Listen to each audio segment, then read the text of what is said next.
ujian paling berat adalah ujian hidup. Tapi memang bener sih, ya kan? Apalagi kayak sekarang gitu, Benar banget. ya kan? Apalagi kayak sekarang mungkin ada teman-teman yang juga ikutan ngerasain, ada yang walaupun masih kerja, tapi mungkin ada penyesuaian gitu kan bayarannya, atau bahkan ada teman-teman yang terpaksa harus sementara dirumahkan dulu gitu karena kondisinya memang tidak menentu gitu. Nah terus gimana Bapak kalau misalkan ngomongin dapet saya ujian ya? kayak gini kan? Enggak ngomongin orang-orang kayak bapak aja gitu. Orang-orang senasib Oh enggak. kayak kita pak, Oh orang-orang senasib kayak kita, iya bener. Kita nggak satu-satunya jangan iya kayak sedih. kita, kayak kita. Nah tapi masalahnya gini Chan, kan kalau misalkan kita ada Mm-mm. masalah gitu kan, idealnya kan kita kan emang selalu dibilangin, udah deh lo kalau ada masalah tuh lo sujud terus sholat gitu. Tapi Iya ternyata betul. nggak segampang itu pak, menurut gue ya. Iya. Nggak segampang itu ngejalaninnya kayak, ya gue mau sabar sih, tapi sampai kapan gitu. Kalau Nah, nggak, iya, kadang iya tuh kan? kita juga ujian pun kita penasaran sama nilai kita, ya enggak? Mm-mm. Ibaratnya gitu. Iya kan? Apalagi ketika misalkan Tungguin aja pengumumannya. Tapi kan kepo. asli pengumumannya yang Nah, kita udah tahu kapan diumumin aja kita nggak sabaran, ya kan? Apalagi nah, ketika kita nggak tahu nih kapan kelarnya gitu. wah, Jadi nih teman-teman betul betul. ya, kalau menurut gue nih tema hari ini menarik dan mungkin teman-teman tuh udah ada yang punya pertanyaan bahkan sebelum kita kasih sesi tanya jawabnya gitu. Nggak apa-apa Udah disiapin aja siapin. dulu, Udah disiapin siap. aja nggak apa-apa bener-bener disiapin dulu aja. Nanti kita mau kasih apa namanya begitu di sesi tanya jawab kita akan kasih untuk Mm-mm. kita buka dulu untuk 3 penanya, tapi kalau misalkan nanti ada waktu kita akan buka lagi untuk Iya. 1-2 orang lagi lah gitu. Tapi nggak apa-apa siapin dulu aja pertanyaannya dan nanya-nanya ke siapa Chan? Nanyanya Nggak ke gue. gimana? Iya, Kita belum. nanya-nanya ke siapa? Pertanyaan bisa nanti pakai feature raise hand ya. Nanti. Nggak begini tapi kan? Nggak begini ya? Nggak Feature usah. SN-nya. Atau ya Oke. kalau emang nggak mau suaranya dikomersilkan, bisa chat aja nggak apa-apa. Nanti kita saring chatnya. Siap. Kita sehari kayak santan. Udah deh, Iya. Chan. Mendingan ya, kan kita udah kasih tahu nih nanti teman-teman bisa nanya. Tapi nanya ke siapa juga mungkin pada bingung. Jadi kita langsung kenalin aja Pak. Oh itu, Tentang udah siap tuh. betul. Iya, takut kualat Masya Allah. Bapak Ustadz Hidayat Wih. Arifianto. Assalamualaikum Pak Ustadz. Waalaikumsalam warahmatullahi Ustaz. wabarakatuh. Ya. Wih. Ya Ustadz, kita ini pada mau ngobrol-ngobrol Ustadz. Kan kalau ngomongin ujian hidup kan kayaknya emang nggak kelar-kelar sampai hidupnya kelar gitu ya kan.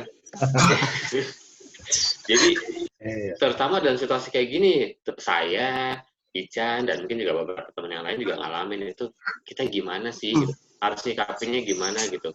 Kayaknya sih sabar, cuma kok ya kok lama gitu.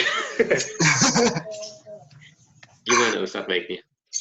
Ya. Monggo Ustadz. Baik. Assalamualaikum warahmatullahi wabarakatuh. Waalaikumsalam warahmatullahi wabarakatuh. Innal hamdalillah nahmaduhu wa nasta'inuhu wa na'udzu billahi min shururi anfusina wa min sayyiati a'malina may yahdihillahu fala mudilla lahu wa may yudlil fala hadiya lahu. Asyhadu an la ilaha illallah wahdahu la syarika lahu wa asyhadu anna Muhammadan 'abduhu wa rasuluhu la nabiyya ba'da. Allahumma shalli 'ala Muhammadin wa 'ala alihi wa sahbihi ajma'in. Sallallahu ta'ala fil Qur'anil Karim. A'udzu billahi minasyaitonir rajim. Wa bi ayyi ala'i rabbikuma tukadziban. Alhamdulillah teman-teman sekalian, kita bisa berjumpa kembali walau tidak langsung kita bisa berjabat tangan, tidak langsung kita bisa berpelukan, tapi tidak dibatasi oleh tempat yang jauh. Namun insya Allah hati kita tetap dekat karena kita diikat dengan satu kalimah yang sudah menancap dalam dada kita, la ilaha illallah Muhammad Rasulullah. Dengan kalimah ini kita bersaudara dan dengan kalimah ini terasa tetap dekat walaupun kita berjauhan. Kita bersyukur kepada Allah, alhamdulillah, dengan syukur yang tidak pernah berhenti. Saya sampaikan jangan pernah berhenti bersyukur, terus alirkan syukur ini kepada Allah Subhanahu wa taala. Bagaimana nikmat Allah juga terus mengalir kepada kita, tiada pernah berhenti dengan jumlah yang sangat banyak, tiada terhingga banyaknya. Masya Allah. Bahkan saking banyaknya nikmat dari Allah, terkadang kita banyak tidak sadar terkadang kita tidak banyak merasakan nikmat-nikmat Allah yang sangat berharga telah disampaikan kepada kita semua. Baru satu persatu kita akan sadar nikmat ini luar biasa, ini adalah nikmat Allah. Tatkala nikmat itu sudah dicabut oleh Allah, baru kita sadar. Mungkin kalau ingin merasakan nikmatnya punya mata itu kayak apa, silakan datangi orang yang dulu pernah bisa melihat. Ya, kemudian penglihatannya dicabut oleh Allah. Dia lebih tahu nikmatnya punya mata daripada kita. Kalau pengen tahu nikmatnya punya tangan ini seperti apa, silakan datangi orang yang dulu pernah punya tangan dengan sempurnanya, akhirnya kemudian dicabut oleh Allah, dia lebih tahu nikmatnya punya tangan daripada kita. Kalau pengen tahu nikmatnya punya mata kayak apa, datangi orang yang buta. Kalau pengen tahu nikmatnya punya kaki kayak apa, datangi orang yang kakinya dibuntungkan oleh Allah. Mereka itu lebih tahu nikmatnya punya anggota badan daripada kita. Maka kita bisa merasakan bahwa nikmat sehat itu Masya Allah luar biasa tatkala kita sedang sakit, biasanya begitu, iya kan? Maka teman-teman sekalian, semoga kita semua tidak termasuk orang-orang yang baru sadar tentang nikmat Allah ini sebelum sempat kita bersyukur kepada Allah Subhanahu wa taala. Coba satu hal saja, ini contoh yang lainnya, teman-teman coba bisa merasakan sekarang ini ada satu nikmat yang selama ini kita punyai, yang selama ini ada dalam diri kita, namun kita tidak sadar bahwa itu nikmat buat kita. Apa itu? Contoh, sehatnya orang lain. Sehatnya orang lain itu nikmat buat kita. Coba aja rasakan sekarang. Ketika sehatnya orang lain, satu persatu dicabut oleh Allah. Masya Allah. Sehatnya orang lain satu persatu dicabut oleh Allah, satu persatu terinfeksi oleh virus COVID, di mana-mana angkanya mulai bertambah, kita mulai panik, dan kepanikan ini menyebar ke seluruh dunia, dan dampaknya apa? Kita kajian juga nggak bisa ketemu langsung, bekerja juga nggak bisa berangkat langsung di kantor. Yang pengusaha juga merasakan sekarang ya kondisi bisnis turunnya, Masya Allah luar biasa. Walaupun beberapa bidang bisnis hari ini saat-saat ini naik, tapi kebanyakan banyak curhatan dari sana sini. Ya, saya sering ketemu dengan komunitas pengusaha juga di MTR. Saya juga dapat curhatan dari mereka kondisi bisnis mereka drop. Tidak hanya bisnis kecil, bahkan perusahaan-perusahaan besar pun beberapa sudah mengeluh dan mengatakan kalau sampai beberapa bulan mendatang masih begini, kita akan tutup. Masya Allah, semua itu terjadi dan kita baru sadar bahwa nikmat sehat orang lain itu nikmat kita juga. Masya Allah, maka nikmat dari Allah itu terus mengalir kepada kita, nggak pernah berhenti, nggak pernah putus, terus diberikan untuk kita semuanya. Maka rasa syukur ini harus senantiasa kita lakukan kepada Allah, dan syukur yang sebenarnya Ibnu Qayyim al-Jauziyah mengatakan sampai langkah ketiga, yaitu menggunakan nikmat yang kita dapatkan dari Allah ini untuk senantiasa mengabdi taat kepada Allah, untuk senantiasa beribadah beramal soleh kepada Allah. Itu rasa syukur yang sebenarnya. Karena kalau belum beramal soleh, sesungguhnya belum bersyukur. Saya jadi ingat cerita dari teman saya. Ini sering saya ceritakan kepada orang lain lagi. Kenapa? Sangat menarik dan mengena. Jadi teman saya pernah ngasih baju ke teman yang lainnya. Dia kasih baju ke temannya. Ketika baju ini dikasih ke temannya, yang dikasih baju tadi mengatakan, "Mas, makasih ya Mas. Bajunya bagus banget." Berkali-kali di depan yang ngasih baju mengatakan, "Mas, makasih ya Mas. Bajunya bagus banget." Berkali-kali diulang-ulang di depan yang ngasih baju. Yang ngasih baju tadi, "Makasih, makasih, makasih." Akan lain hari, ketemu lagi dengan yang ngasih baju masih mengatakan, "Mas, yang kemarin bajunya bagus banget. Makasih ya Mas, kemarin saya suka. Bajunya bagus banget." Diulang lagi teman-teman sekalian. Nah, yang ngasih baju tadi baru tahu setelah dia lewat dekat rumah yang dikasih baju, lewat di tempat sampah di samping rumah. Kira-kira yang ngasih baju tersinggung nggak? Tersinggung dong, katanya, "Makasih, makasih, makasih." Ternyata dibuang di tempat sampah. Alhamdulillah. Maka teman-teman sekalian, kalau boleh tanyakan kepada diri kita masing-masing, kita mengucapkan terima kasih kepada Allah berapa kali dalam sehari. Di sholat kita, dalam bacaan sholat kita, dengan ucapan Alhamdulillahirabbil alamin. Kita ulang-ulang minimal 17 kali dalam rakaat sholat kita. Segala puji hanya untuk Allah. Ini ucapan terima kasih seorang muslim. Mungkin kalau dengan bahasa kita, makasih ya Allah.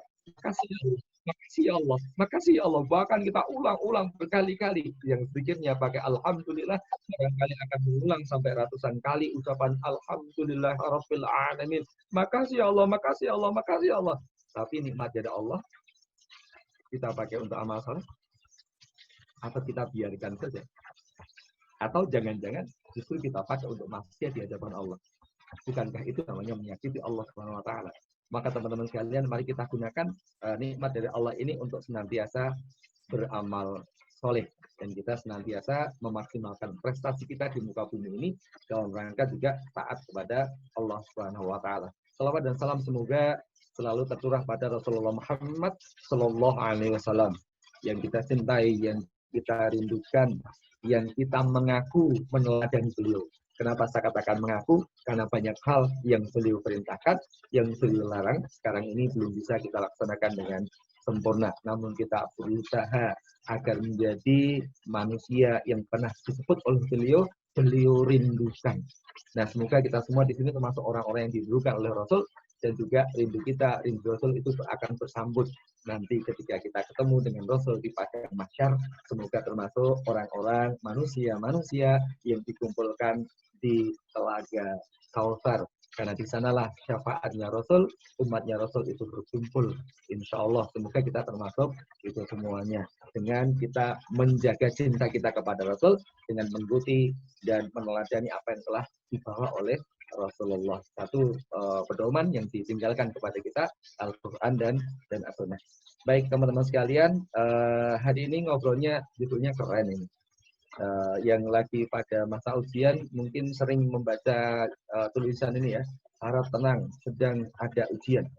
Karena judulnya harap tenang sedang ada ujian, maka kita nggak boleh berisik ya, kita diem saja ya. Nggak jadi kajian ya. Kayak gitu Ustaz. Karena disuruh tenang sama judulnya. Ya, mungkin Mas Luki, Mas Ican ya. Ada dua sahabat kita yang menemani ini. Ada Mas Luki, ada Mas Ican. Di-on-kan saja mic-nya biar kita bisa ngobrol.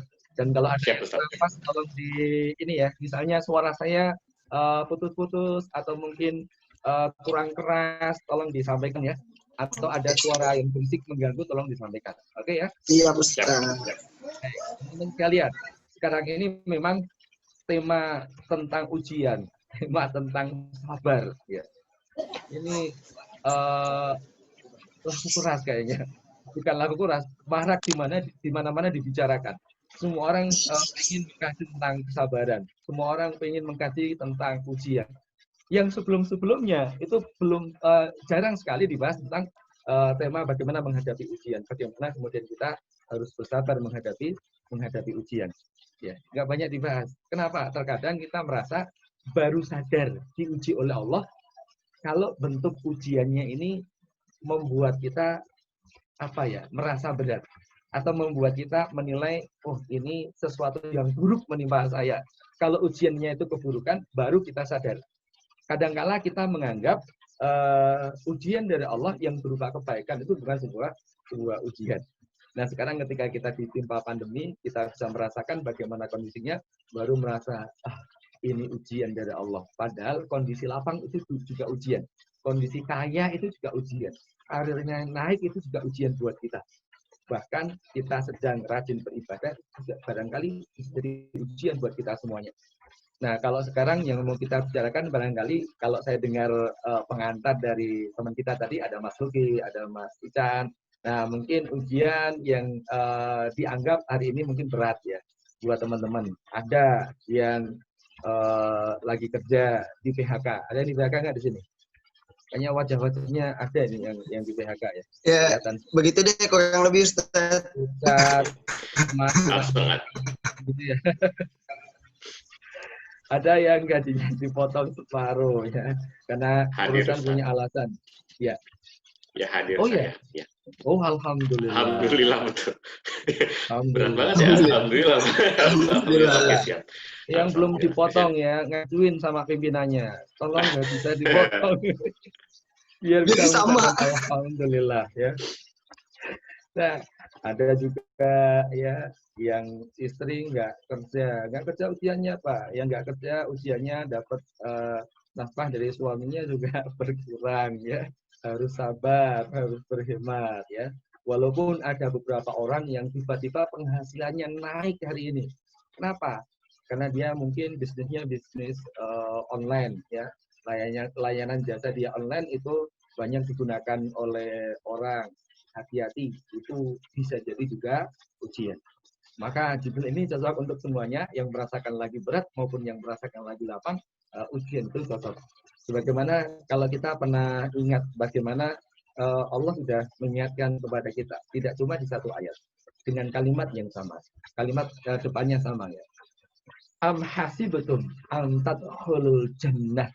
Apakah kamu mengira bahwa kamu akan masuk surga? Pertanyaan Allah ini cukup menampar ya. Buat orang-orang yang sudah pede, wah ini kayaknya saya sudah soleh banget, wah kayaknya saya sudah dekat banget dengan surga, saya sudah sholat tiap malam ya, sholat malam bahkan saya khusyuk, bahkan saya menangis tiap malam. Tapi Allah masih bertanya, dan kalimat ini ditujukan kepada semuanya, mau yang merasa dekat dengan Allah, mau yang khusyuk, semua dapat pertanyaan ini. Am hasibatum an tadkhulul jannah. Apakah kamu mengira kamu akan masuk surga? Falamma ya'tikum masalul ladzina khalau min qablikum. Padahal belum datang kepadamu, kepada kalian, bagaimana atau sebagaimana cobaan ya yang datang kepada orang-orang sebelum kamu. Jadi Allah ingin mengingatkan bahwa kalau kita sekarang merasa sudah layak masuk surga, sudah pantas masuk surga, Allah pengen bertanya kepada kita. Mungkin kalau dengan bahasa kita begini, kamu pede banget pengen masuk surga. Kan belum ada ujian datang kepadamu. Sebagaimana dulu ada orang-orang sebelum kamu yang dijamin masuk surga, mereka dahulu mendapatkan ujian. Bahkan ujiannya sangat berat. Bahkan di dalam Al-Quran banyak kemudian kisah-kisah para nabi yang dicontohkan kepada kita. Bagaimana semua nabi itu dapat ujian yang berat. Yang kalau itu ditimpakan kepada kita, mungkin kita tidak sekedar mengatakan, wah ini kayaknya berat, enggak sekedar mengatakan begitu barangkali ya. Mungkin sudah mengatakan begini, kalau orang Jawa Timur mengatakan begini, waduh modiar ini. Mungkin orang Jawa Timur mengatakan begitu. Kenapa? Saking beratnya mungkin kalau ditimpakan kepada kita. Kita kan ingat banyak kisah di dalam Al-Quran bagaimana para nabi itu mendapatkan ujian dari Allah. Sebagaimana tadi obrolan di depan. Sebenarnya ini ujian, buat apa sih ada ujian? Kalau kita di sekolah, kalau kita kuliah, itu ujian disampaikan biasanya di mana? Di akhir. Akhir. Iya kan? Di akhir kalau kita mau naik kelas, naik tingkat, ya. Kalau yang bela diri naik tingkat, ya naik ban sabuk, atau mungkin kalau kita mau lulus dari sekolah kita, biasanya ada ujiannya. Maka sebenarnya memang betul tadi yang disampaikan bahwa ujian itu adalah pintu untuk naik kelas ke jenjang yang lebih tinggi. Nah, kalau ayat ini nggak tanggung-tanggung, ayat ini langsung menunjukkan kelas yang tertinggi yang pengen kita raih di dunia ini. Kenapa saya katakan di dunia ini? Karena kita hanya bisa punya kesempatan meraihnya di dunia ini. Walaupun ya kelas ini akan kita sampaikan, akan diberikan kepada kita oleh Allah, disampaikan kepada kita oleh Allah bukan di dunia. Tadi seperti kalimat di depannya, betul antat holol jannah. Tadkhulul jannah. Kita semua ini ya, kamu sekalian ya akan masuk surga. Masuk surga itu kelas yang mau kita tuju, itu kelas tertinggi. Maka ujiannya juga enggak sembarang ujian. Banyak ujian yang akan disampaikan kepada kita oleh Allah. Dan mungkin ujiannya berlevel-level. Setiap level keimanan kita, setiap level ketaatan kita, Allah pasti memberikan ujian. Dan kalau Allah memberikan ujian begini, berarti kita harus bahagia. Maka judulnya benar. Harap tenang ya, tenang saja kalau ada ujian, berarti Allah sudah menyiapkan kita akan naik level ke jenjang berikutnya. Perkaranya begini, kita mau atau tidak. Kalau makin berat ujiannya, berarti Allah akan menaikkan lebih tinggi level kita. Atau kalau dengan bahasa lain, teman-teman sekalian, kalau kita sedang dapat ujian dari Allah, berarti Allah sedang pengen banget melihat bagaimana besarnya cinta kita kepada Allah dan bagaimana kekuatan iman kita kepada Allah. Allah pengen banget melihat itu. Maka teman-teman coba, kalau antum pernah pengen banget nonton sebuah film, kalau antum pernah banget nonton sebuah film, filmnya dikabarkan oleh orang lain, ini keren banget, ini kayaknya filmnya ya, sudah viral di mana-mana, antum pengen nonton, nunggu-nunggu tanggal ditayangkan film ini, kayaknya berharap banget. Nah, ketika film itu tayang, kemudian antum nonton film ini, dan ternyata filmnya tidak sesuai yang diviralkan tadi, antum kecewa kan? Coba, Allah itu ketika memberikan ujian kepada kita, nunggu kita, ini apa yang akan dilakukan oleh hambaku ini, yang sebelumnya taat, yang sebelumnya cinta kepadaku, yang sebelumnya aku cinta kepadanya, saya ingin tahu nih, apa yang dilakukan ketika dia mendapatkan ujian dari Allah. Masya Allah. Coba bayangkan, ketika kita ditunggu-tunggu actionnya oleh Allah ketika mendapatkan ujian. Ya. Apakah kita menjadi orang-orang yang ketika mendapat ujian itu kemudian ridho kepada Allah ataukah tidak? Ini menjadi pilihan buat kita. Maka teman-teman sekalian, seharusnya kemudian kita memilih ketika ada ujian dari Allah, kemudian kita memilih menjadi hamba yang action dalam film ketaatan tadi, ya, kalau dengan bahasa film, dengan keridhaan yang luar biasa. Karena hanya ridho ini yang membuat kita akan bisa menerima ujian dari Allah. Ingat ya, ridho Allah itu kunci untuk menghadapi ujian dan kita bisa tenang. Ya, kita bisa sabar. Kuncinya ada apa?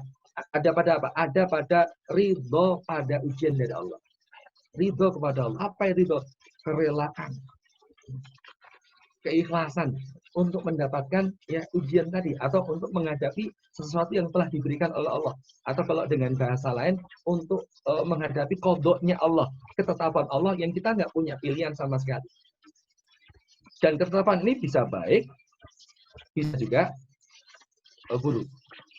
Coba teman-teman sekalian ingat kisahnya Nabi terdahulu. Bagaimana mereka menunjukkan ridhonya kepada ujian dari Allah. Coba saya pengen tanya ini, Mas Ican. Nah, dia nggak ngantuk, saya tanya lah. Jangan cemas ya. Harap tenang Mas Ican. Ini ujian ya. Ya Mas Ican, ada seorang Nabi yang dia diuji dengan sakit kulit yang sangat mengerikan. Siapa nabinya? Ini buat giveaway apa gimana nih Ustadz? Lupa ini kayaknya ya. Kirain buat giveaway. Aduh. Siapa tuh Mas Luki? Mas Luki. Ingat nggak Mas Luki? Ayo. Paling nggak itu. Kenapa harus dilempar? Jawab aja. Kalau punya ilmu tuh jangan diumpetin. Gak bakal dibilang sombong kok. Ini ujian. Tenang, ini ujian. Nabi Ayub Ustaz. Ayub. Nabi Ayub ya, itu googlingnya terlalu lama tadi ya. Oh, iya. Bisa contekan sih sebenarnya. Iya. Nabi Ayub diuji oleh Allah, Masya Allah, dikasih oleh Allah dengan rasa sakit. Ya, sakit kulit waktu itu, dan sakit kulitnya luar biasa, sekutu tubuhnya dan mengerikan sekali, bahkan baunya itu menyebar kemana-mana. Ya, sampai istrinya itu minta kepada Nabi Ayub, ya, engkau kan Nabi, kalau ada ujian tinggal berdoa kepada Allah, Allah akan sembuhkan, tinggal minta sama Allah. Masya Allah. Apa jawaban Nabi Ayub? Nabi Ayub mengatakan, aku malu.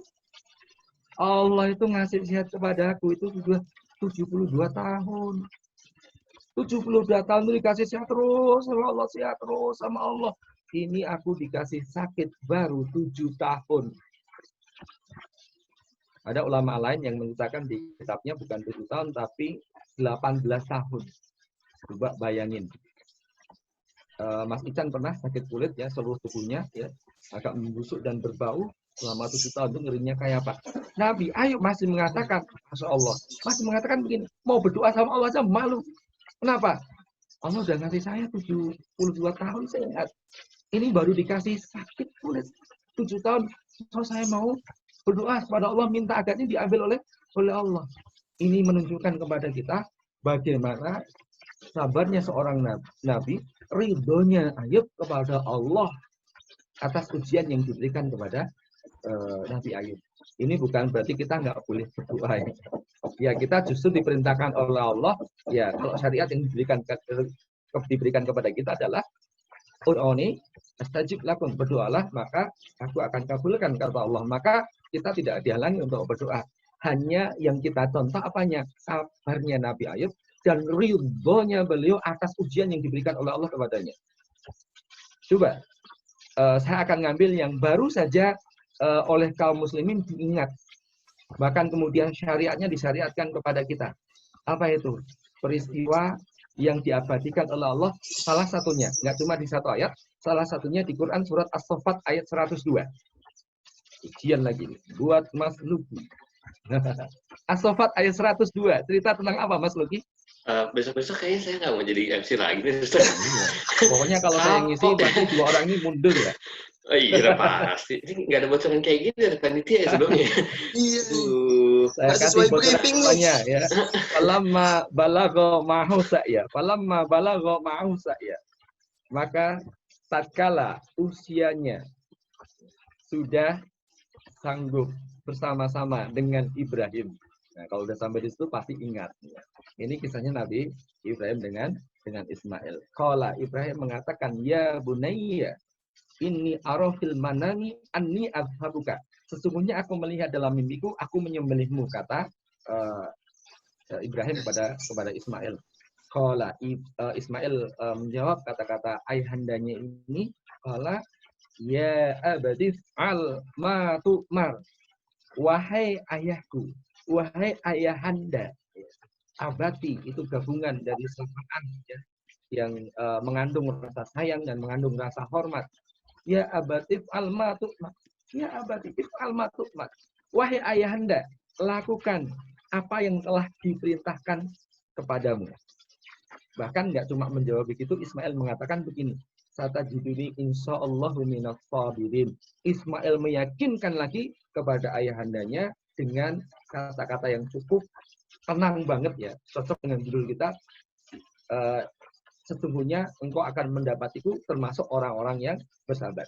Jadi Ismail yang mengatakan kepada ayahandanya, tenang ayahanda, tenang aja, udah lakukan saja. Saya termasuk orang-orang yang sabar kok. Jawabannya keren banget ya.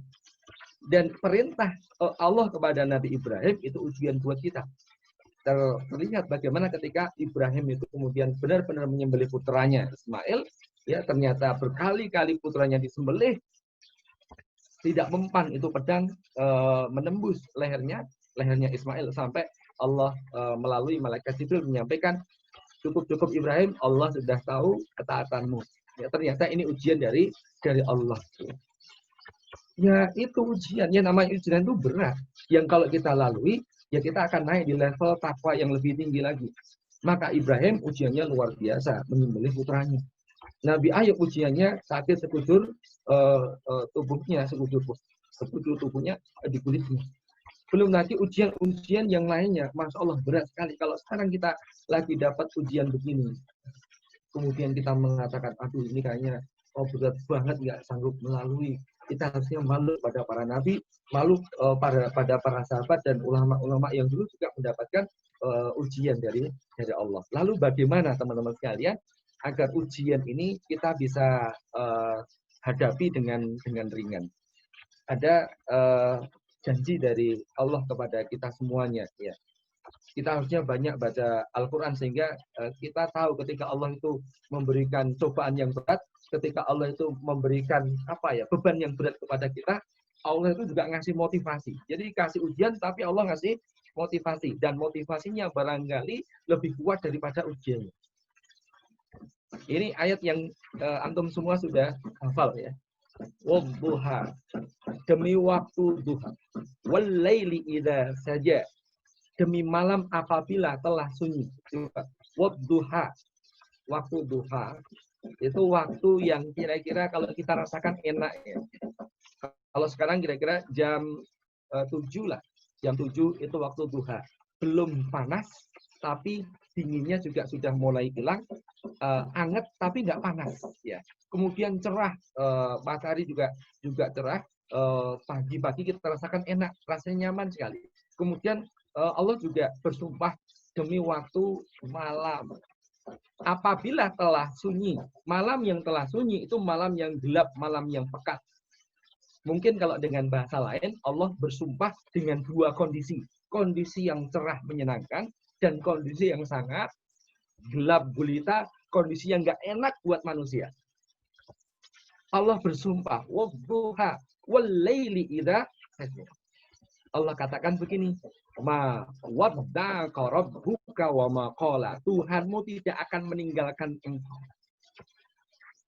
Tuhanmu tidak akan meninggalkanmu, tidak akan meninggalkan engkau, dan tidak pula membencimu. Walaupun kalimat ini dulu ditujukan kepada Rasulullah Muhammad ketika mendapatkan ujian, tapi ayat Al-Quran itu makna umumnya, itu untuk kita semua umatnya Rasulullah Muhammad SAW.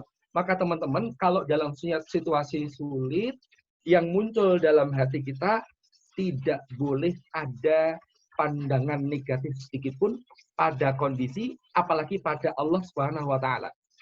Itu seorang muslim. Selalu kita set apapun yang menimpa kita, kita set dalam kondisi hati kita, ya, perasaan kita itu husnudzon kepada Allah dan husnudzon kepada qada yang telah diberikan oleh Allah kepada kita ini. Dan Allah berjanji nggak akan meninggalkan kita, Allah. Coba bayangin, kalau antum semua ujian, terus sama dosennya, ya, atau mungkin sama gurunya, itu dikatakan begini, ya, kamu kerjakan aja ujiannya, ya, kerjakan ujiannya, saya tungguin di sampingmu. Oh, enak nggak coba? Saya tungguin di sampingmu. Nggak enak. Kalau ada yang sulit, ku bantu. Coba. Harusnya menghadapi ujian PD-nya luar biasa. Cuma ada aspek yang kita kadang-kala lupa. Ini ridhonya kita kepada Allah dan merasa bahwa Allah itu bersama-sama dengan kita. Banyak banget ayatnya yang kalau kita baca semua di sini, waktunya habis ini. Nggak akan selesai ayatnya. Di Al-Baqarah 286, Allah katakan, La yukallifullahu nafsan illa wus'aha. Allah itu tidak membebani seseorang di luar kemampuannya. Beban tadi bisa jadi itu ujian, bisa jadi syariat yang diperintahkan kepada kita, dan kita menilai itu berat. Ada loh beberapa syariat yang orang merasa, ini berat banget untuk dijalankan. Tapi kata Allah, itu kamu tetap bisa mengemban ini. Kenapa? Karena Allah mengatakan tidak akan membebani seseorang di luar kemampuannya. Kalau Allah sudah mengatakan begini, apakah kita akan mau mengatakan, ya Allah kayaknya saya sudah tidak kuat lagi. Itu perkataan yang jelas bohong. Kenapa bohong? Allah yang menciptakan kita, yang paling tahu tentang kita, mengatakan Allah tidak akan berikan beban, nggak akan berikan tugas, nggak akan berikan ujian kepada kita. Itu di luar kemampuan kita. Maka diyakinkan lagi, dimotivasi lagi oleh Allah. Fa inna ma'al usri yusra, inna ma'al usri yusra. Semua sudah hafal ayat ini. Tapi hafal kalimatnya, maknanya nggak pernah dibawa kemana-mana. Allah katakan begini, sesungguhnya ya sesudah kesulitan itu ada kemudahan. Dan Allah nggak kasih sekali. Langsung di situ, ya, setelah mengatakan begitu, Allah sampaikan lagi, inna, sesungguhnya, kalimat sesungguhnya diulang 2 kali di 2 ayat ini. Inna ma'al usri yusra. Sesungguhnya, sesudah kesulitan itu ada kemudahan.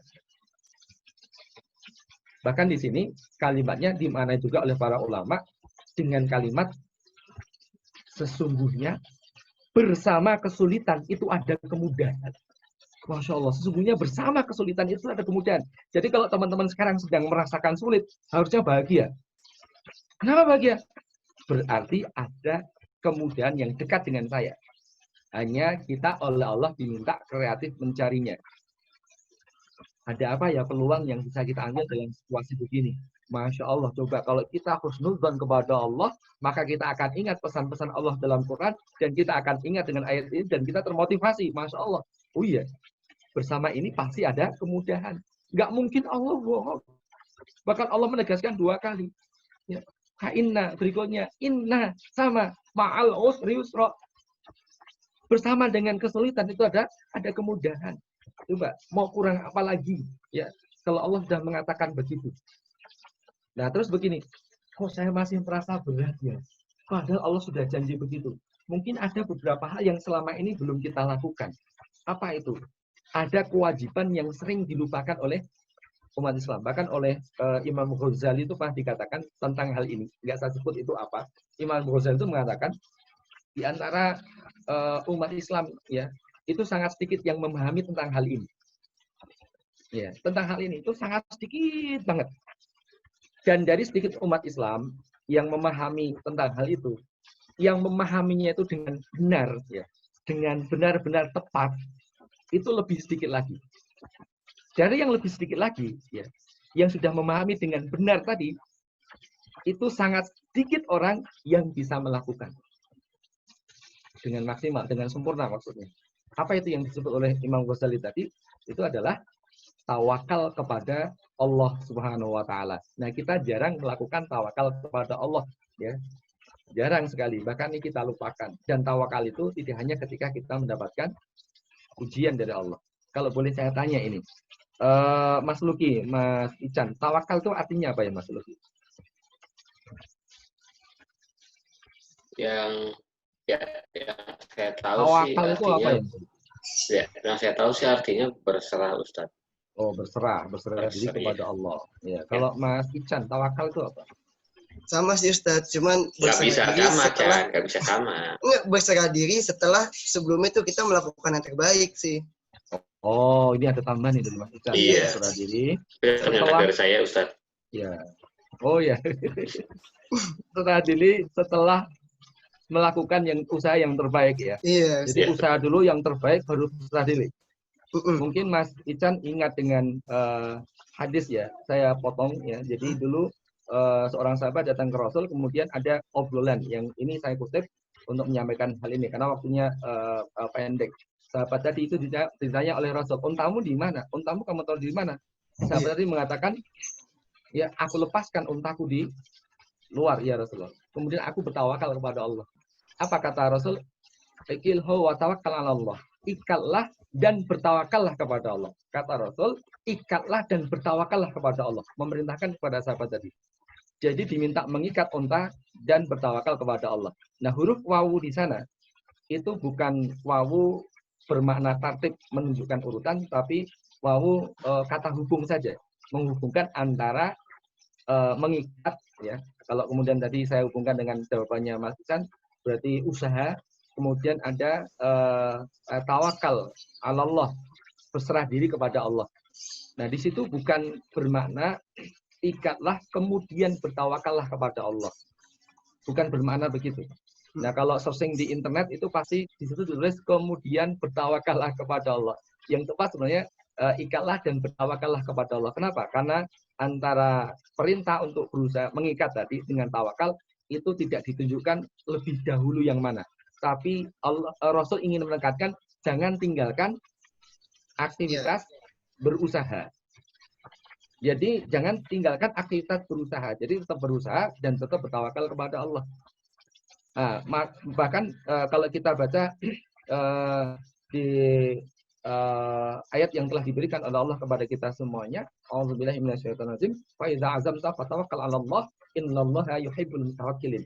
Jadi Allah justru mengatakan begini, fa idza azamta, apabila kalian punya keinginan, fatawakkal 'ala Allah, maka bertawakallah kepada Allah. Jadi begitu kita punya keinginan, langsung bertawakal kepada Allah.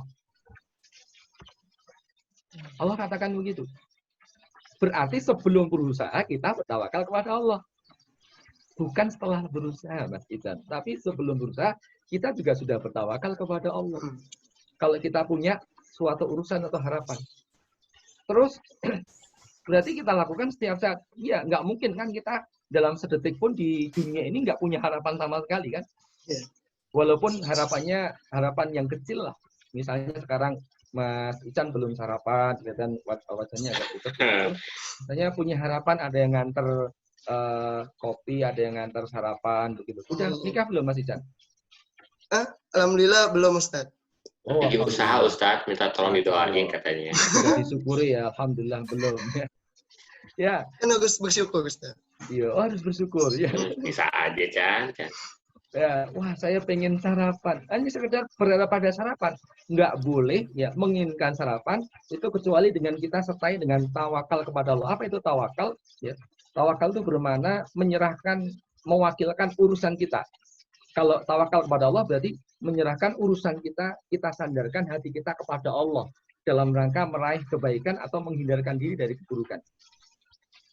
Ini berarti kita bertawakal kepada Allah. Totalitas. Dan itu kerjaan hati. Kalau Imam Ghazali mengatakan tawakal itu kayak bayi kepada ibunya. Ada nggak bayi ya baru lahir ya dia pup ya atau ngompol sama ibunya mau diganti popok, dia katakan begini, stop, mama nggak usah, biasanya ganti popok sendiri, nggak ada. Bayi itu ya sudah dia apa-apain dia pasrah. Nah pasrahnya kita kepada Allah tentang urusan kita harusnya kayak bayi begitu. Ini kerjaan hati ya, bukan pada realitas yang kita lakukan. Jadi hati kita itu menyerahkan urusan kita kepada Allah. Dan kalau udah seperti itu, coba saya pengen bikin analogi yang mudah lah. Mas Ican misalnya ya, Mas Ican misalnya naik mobil. Naik mobil. Dari wajahnya ini kelihatan Mas Ican tuh jago kelahi kayaknya, jago kungfu ya. Jago bela diri. Nah kebetulan mobil ini papasan dengan mobil yang lainnya dan terlalu dekat itu, spion kena spion, udah hancur dua spion, mobil lawannya berhenti, wah ini sama-sama marah, keluar dari mobil. Begitu keluar dari mobil berhadapan baru tahu ya ternyata Mas Ican ini menghadapi pengendara mobil tadi itu anaknya presiden. Wah. Kaisang anaknya berarti. Presiden enggak, jangan sebut nama ya. Ini entah presiden mana ya. Iya. Anaknya presiden nggak jago bela diri, misalnya Mas Ican itu jago bela diri. Kira-kira kalau berhadapan mau kelahi, lebih pede mana? Pede. Saya sih pede Ustadz. Cuman dia backupnya. Dia backupnya sih Ustadz. Bilangnya pede kok meragukan ya. Lihat plat serinya gede Ustadz. Wah, iya kan pasti mikirnya aduh. Saya ini jago bela diri, tapi mau maju mikir-mikir juga. Kenapa? Belakangnya dia itu presiden, bro. Belakangnya pasukannya banyak, tentaranya banyak, polisinya se-Indonesia, jaringannya se-Indonesia. Ya. Masih pede menghadapi dia. Dia mundur teratur. Gara-gara apa? Backingannya luar biasa. Nah, kalau kita, coba bayangkan, kalau kita bertawakal kepada Allah, teman-teman sekalian, sebelum kita berusaha, Allah katakan di Quran surat At-Tolak ayat 3. Wa may yatawakkal 'ala Allah fa huwa hasbuh. Barang siapa bertawakal kepada Allah, maka akan aku cukupkan urusannya, kata Allah. Bayangin coba. Allah udah janji kalau bertawakal kepada Allah akan dicukupkan urusannya. Ini yang mau Allah. Dicukupkan urusannya artinya adalah urusannya tadi akan disempurnakan oleh Allah, akan dibantu oleh Allah. Allah itu akan menurunkan kekuasaannya untuk urusan kita. Wa may yatawakkal 'ala Allah fa huwa hasbuh. Bayangkan kalau kita sebelum berusaha tentang suatu hal atau ketika kita mau menghadapi ujian ya, kita sebelumnya memang sudah pasrah tawakal kepada Allah, maka ujian datang itu bukan sesuatu yang menyeramkan. Bukan sesuatu yang menjadi dagdikduk dalam hati kita. Kenapa? Kita udah punya janji ini, punya memegang janji Allah ini. Wa may yatawakkal 'ala Allah fa huwa hasbuh. Maka orang yang bertawakal sebelum berusaha itu akan punya power yang luar biasa. Power apa? Optimisnya luar biasa. Di belakang saya itu yang punya jagat raya ini, di belakang saya ini yang punya kekuasaan tak tertandingi. Itu pedenya luar biasa. Maka teman-teman dulu ketika kaum muslimin menghadapi ujian dari Allah, ya di perang Badar menghadapi puluhan ribu orang, mereka hanya 300 orang, tapi pedenya luar biasa. Kenapa? Karena merasa yang di belakangnya Allah. Dan itu diingatkan oleh Rasul. Sebelumnya sudah dagdikduk pasukan Islam. Tapi ketika Rasul mengingatkan keimanan, Rasul mengingatkan tawakal. Masya Allah.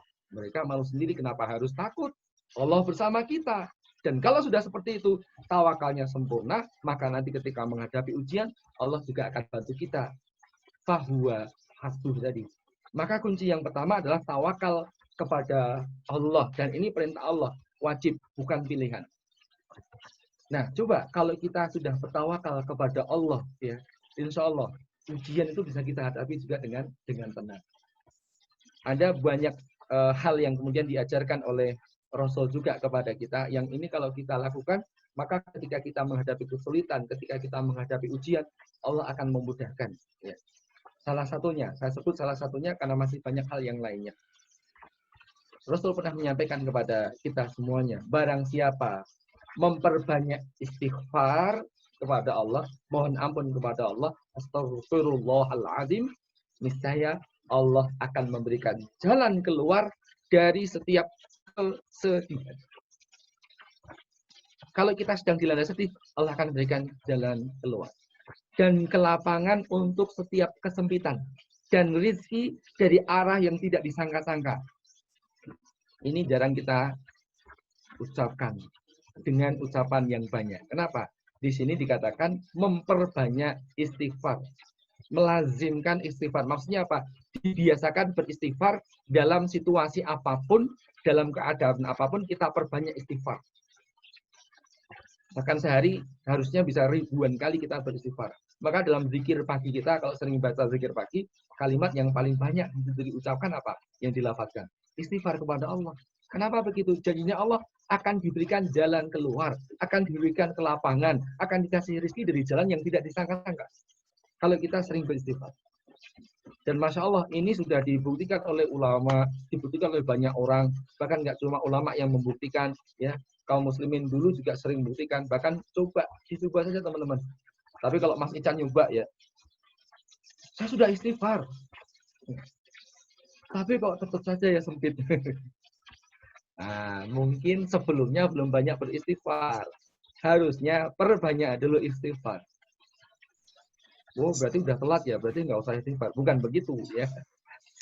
Istighfarnya sekarang dimulai, diperbanyak. Maka semoga ini menjadi jalan keluar kita di masalah-masalah yang akan jadi berikutnya. Nah, istighfar ya sepenuh hati ya. Ikhlas kepada Allah, minta ampun kepada Allah ya. Kalau ingat sambil ingat dosa-dosa kita kepada Allah terus itu diucapkan walau kita sedang mengerjakan apapun. Maka mungkin teman-teman ingat dengan salah satu kisah ini, kisahnya populer banget, mungkin pernah baca ataupun pernah mendengar. Waktu itu Imam Ahmad sedang ingin melakukan sebuah perjalanan ke sebuah tempat ya. Ketika Imam Ahmad sampai ke tempat tadi yang kemudian Imam Ahmad pengen singgah di sebuah masjid, dan singkat cerita waktu itu Imam Ahmad kemudian pengen nginep di masjid itu. Nah, kebetulan memang aturannya masjid nggak boleh pakai nginep pada waktu itu, dan di masjid itu kebetulan nggak boleh dipakai untuk menginap. Akhirnya apa? Dalam kondisi yang tidak punya tempat untuk singgah tadi, tiba-tiba dia ketemu siapa? Ada seorang bapak-bapak. Dia kebetulan tukang roti yang kemudian ketemu dengan Imam Ahmad menawari, Bapak boleh menginap di rumah saya saja nggak apa-apa, biar Bapak bisa ada tempat untuk bersinggah dan berteduh. Akhirnya kemudian diantarlah Imam Ahmad tadi oleh bapak tadi ke rumahnya. Dan Imam Ahmad mengamati ketika bapak-bapak tadi bekerja. Ternyata di rumah juga dia bekerja. Kerjanya apa? Dia bikin roti. Dia bikin adonan roti, kemudian dia buat roti. Tukang roti ini diperhatikan oleh Imam Ahmad. Ternyata dia sambil bikin adonan roti, itu terus lisannya nggak pernah berhenti. Astagfirullahaladzim. Terus berzikir dengan istighfar kepada Allah. Imam Ahmad lihat, Masya Allah, dia kagum sekali pada orang ini.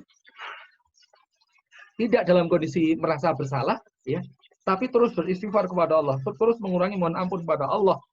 Akhirnya Imam Ahmad penasaran, kamu terus begini ya? Tiap kamu bekerja, tiap melakukan apapun terus beristighfar. Iya, saya terus beristighfar. Wahai Bapak, dia nggak tahu kalau yang datang itu Imam Ahmad. Terus apa yang diberikan Allah kepadamu? Apa yang telah kamu dapatkan dari amalan ini? Dan orang tadi cerita, saya alhamdulillah dimudahkan oleh Allah menghadapi apapun. Allah memudahkan hidup saya. Allah memudahkan semua itu, dimudahkan dan diberi solusi oleh Allah. Masya Allah, berarti janjinya Rasul dalam hadis yang diriwayatkan oleh Ahmad tadi benar. Allah memudahkan urusan saya, semua diberikan oleh Allah. Kecuali satu, kata dia. Apa itu? Aku pernah berharap, aku pernah mengharapkan dalam hidupku, seumur hidupku, semoga pernah ya, imam besar, ulama besar, Imam Ahmad pernah singgah dan bermalam di rumahku. Dan dia katakan itu di depannya Imam Ahmad, dan dia nggak tahu yang dihadapi adalah Imam Ahmad. Dan Imam Ahmad mengatakan, Masya Allah, tidakkah engkau tahu, engkau sekarang berhadapan dengan siapa? Saya adalah Imam Ahmad. Subhanallah. Sekarang kita tanyakan kepada diri kita masing-masing, yang saat ini mungkin masih merasa, aduh usianya kok luar biasa, dan kita terasa kok kayaknya kurang kuat menghadapi ini. Sebelumnya sudah sering beristighfar belum? Sehingga Allah memberikan jalan keluar. Sebelumnya sudah tawakal kepada Allah atau belum? Dan kalimat ini barangkali nasihat juga buat saya, teman-teman sekalian, bukan hanya buat teman-teman sekalian. Mungkin kalau saya hari-hari merasa, duh kok begini ya, saya langsung ingat, jangan-jangan saya kurang istighfar, jangan-jangan saya kurang tawakal. Jadi bukan kebalik, saya sudah tawakal kok saya nggak diselesaikan oleh Allah masalahnya, itu kebalik. Kalau masalahnya selesai, harusnya kita korek. Kalau masalahnya tidak selesai, belum selesai, ujiannya terasa sangat berat dan belum kunjung selesai, harusnya kita mengatakan kepada diri kita, jangan-jangan saya kurang tawakal. Jangan-jangan saya kurang istighfar. Harusnya dibalik. Karena janji Allah nggak pernah salah. Rasul juga nggak pernah bohong. Kalau kita bertawakal bahwa hasbuh, kata Allah, akan dicukupkan urusannya. Berarti selama ini mungkin kita kurang tawakal kepada Allah. Maka teman-teman sekalian sudah beristighfar, bertawakal atau belum? Masya Allah. Nah, semoga kita jadi ingat, ternyata ada banyak hal yang dijanjikan oleh Allah. Ya, tadi kita diminta untuk tawakal, kemudian diminta untuk memperbanyak istighfar kepada Allah. Nanti di tempat lain lagi ada perintah kepada kita untuk bersabar. Ya, untuk bersabar. Kenapa? Karena kalau kita bersabar, Allah akan anugerahkan. Anugerahkan apa? Pahala yang tanpa batas. Ini salah satu pahala yang oleh Allah nggak disebut dibalas apa di akhirat, dikasih apa di surga. Kalau puasa kan dikasih, ya surga Firdaus. Kemudian untuk orang-orang yang sholat malam, dikasih tunjukannya, balasannya Pak. Allah hanya katakan untuk orang-orang yang bersabar, pahala yang tanpa batas. Bayangin, dikatakan Allah tanpa batas. Subhanallah, dengar kata pahala saja, halnya umat Islam itu kemudian merinding, merindukan itu. Apalagi dikatakan tanpa batas. Subhanallah, harusnya kemudian kita termotivasi luar biasa buat orang-orang yang sabar kepada Allah. Maka saya akan akhiri mungkin pemaparan ini dengan sebuah kisah, tapi mungkin kisahnya sudah pernah didengar. Tapi semoga ini akan menambah optimis kita dan menambah kita bisa introspeksi diri lagi, ya agar kita bisa kemudian dalam kondisi apapun sandaran kita itu Allah. Dalam kondisi apapun kita itu selalu kemudian ya menyerahkan semua urusan kepada Allah SWT dan nggak pernah suuzon kepada Allah. Ini biasanya kalau yang ngaji banyak yang jomblo. Saya mau cerita kisah jomblo. Saya siapa? Kisahnya seorang jomblo. Namanya siapa? Namanya Zahid. Nah, mungkin pernah dengar kisah ini. Pernah dengar, Mas Ikan?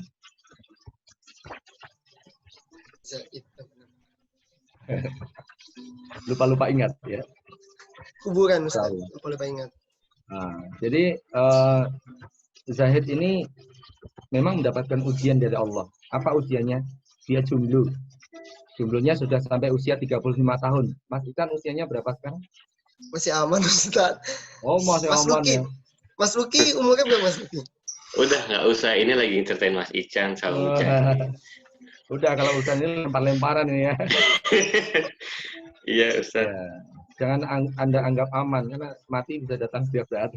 Oh iya, benar juga. Ada ceritanya juga, Ustaz ya? Lalu menghadap Allah dalam keadaan jomblo ya, Ustaz? Ya, tapi kalau misalnya masih punya target lain ya, kejar targetnya. Mungkin Mas Luki, Mas Ican itu masih banyak kitab yang harus dikhatamkan. Ya. Jadi belum berniat untuk nikah. ulama dulu kan banyak yang kemudian nikahnya agak lambat karena memang fokus untuk thalabul ilmi. Ya, teman-teman sekalian, Zahid kita tahu dia menjomblo sampai usia 35 tahun.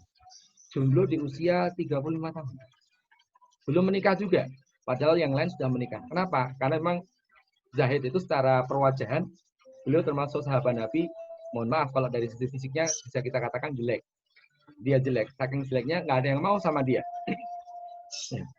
Akhirnya apa? Suatu hari ketika Zahid ini sedang di depan Masjid Nabawi, dia sedang ngasah pedangnya. Kalau dulu pemuda itu pegangannya pedang ya, yang dielus-elus itu pedang. Bedanya sekarang Mas Luki, ya Mas Ican itu yang dielus-elus bukan pedang ya. Yang dielus-elus HP yang dielus-elus ya.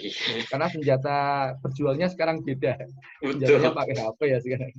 Dan dulu pedang, sedang nadamin pedang, Rasul datang bertanya kepada Zahid. Wahai Zahid, engkau sendirian Zahid? Engkau sendirian saja Zahid?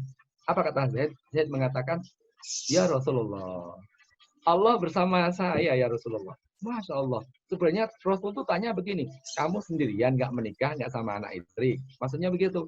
Apa jawaban Zahid? Yang teringat oleh Zahid adalah, loh Allah kan bersama saya. Maka dia katakan, ya Rasulullah Allah bersama saya. Maksud Rasul adalah, kamu nggak menikah. Kamu nggak ingin punya anak, punya keluarga. Apa kata Zahid? Zahid mengatakan, ya Rasulullah, engkau tahu kondisi saya Rasulullah. Maksudnya apa? Maksud Zahid, suruh lihat. Dia itu memang dari sisi wajah jelek. Terus dia kondisinya miskin. Rasul mengatakan, kalau engkau mau, mudah bagi Allah untuk mewujudkan itu. Akhirnya apa? Rasul minta salah satu penulisnya menuliskan surat. Surat apa itu? Surat lamaran. Lamaran apa? Lamaran kepada salah satu putri bangsawan yang dia juga sahabat Nabi. Namanya Said. Putrinya namanya Zulfah. Surat itu melamar Zulfah ya untuk Zahid. Jadi tuliskan surat tadi, dikasihkan kepada Zahid, silahkan pergi kepada Said untuk melamar putrinya, dan ini surat lamaran dariku agar putrinya menikah dengan engkau. Kita tahu Zulfah adalah salah satu muslimah yang tercantik di Madinah. Dia anak bangsawan namanya Said. Masya Allah. Bahagia sekali Zahid kemudian pergi ke rumahnya Said tadi. Assalamualaikum, waalaikumsalam. Tumben sekali Zahid. Ya, datang ke rumah. Ya. Zahid mengatakan, saya bawa pesan dari Rasul, saya bawa surat ini dari Rasulullah. Surat apa? Masya Allah. Bahagia banget saya dapat surat dari utusan Allah. Subhanallah, bahagia banget. Said menerima surat tadi. Kemudian dibuka. Ketika dibuka surat tadi, dibaca oleh Said, kalimat demi kalimat, sambil dia pandangi wajahnya Zahid tadi. Sambil dia mengatakan, ini benar dari Rasul. Ini benar dari Rasul. Sambil Zahid mengatakan, kamu nggak percaya sama aku. Sahabat Nabi, kamu nggak percaya sama aku, kata Zahid tadi. Akhirnya apa? Ribut-ribut tadi, itu didengar oleh putrinya dari dalam. Zulfah mengatakan, wahai ayahanda, ada apa? Tamu datang, kenapa nggak diajak masuk, malah ada ribut-ribut di luar, ada apa?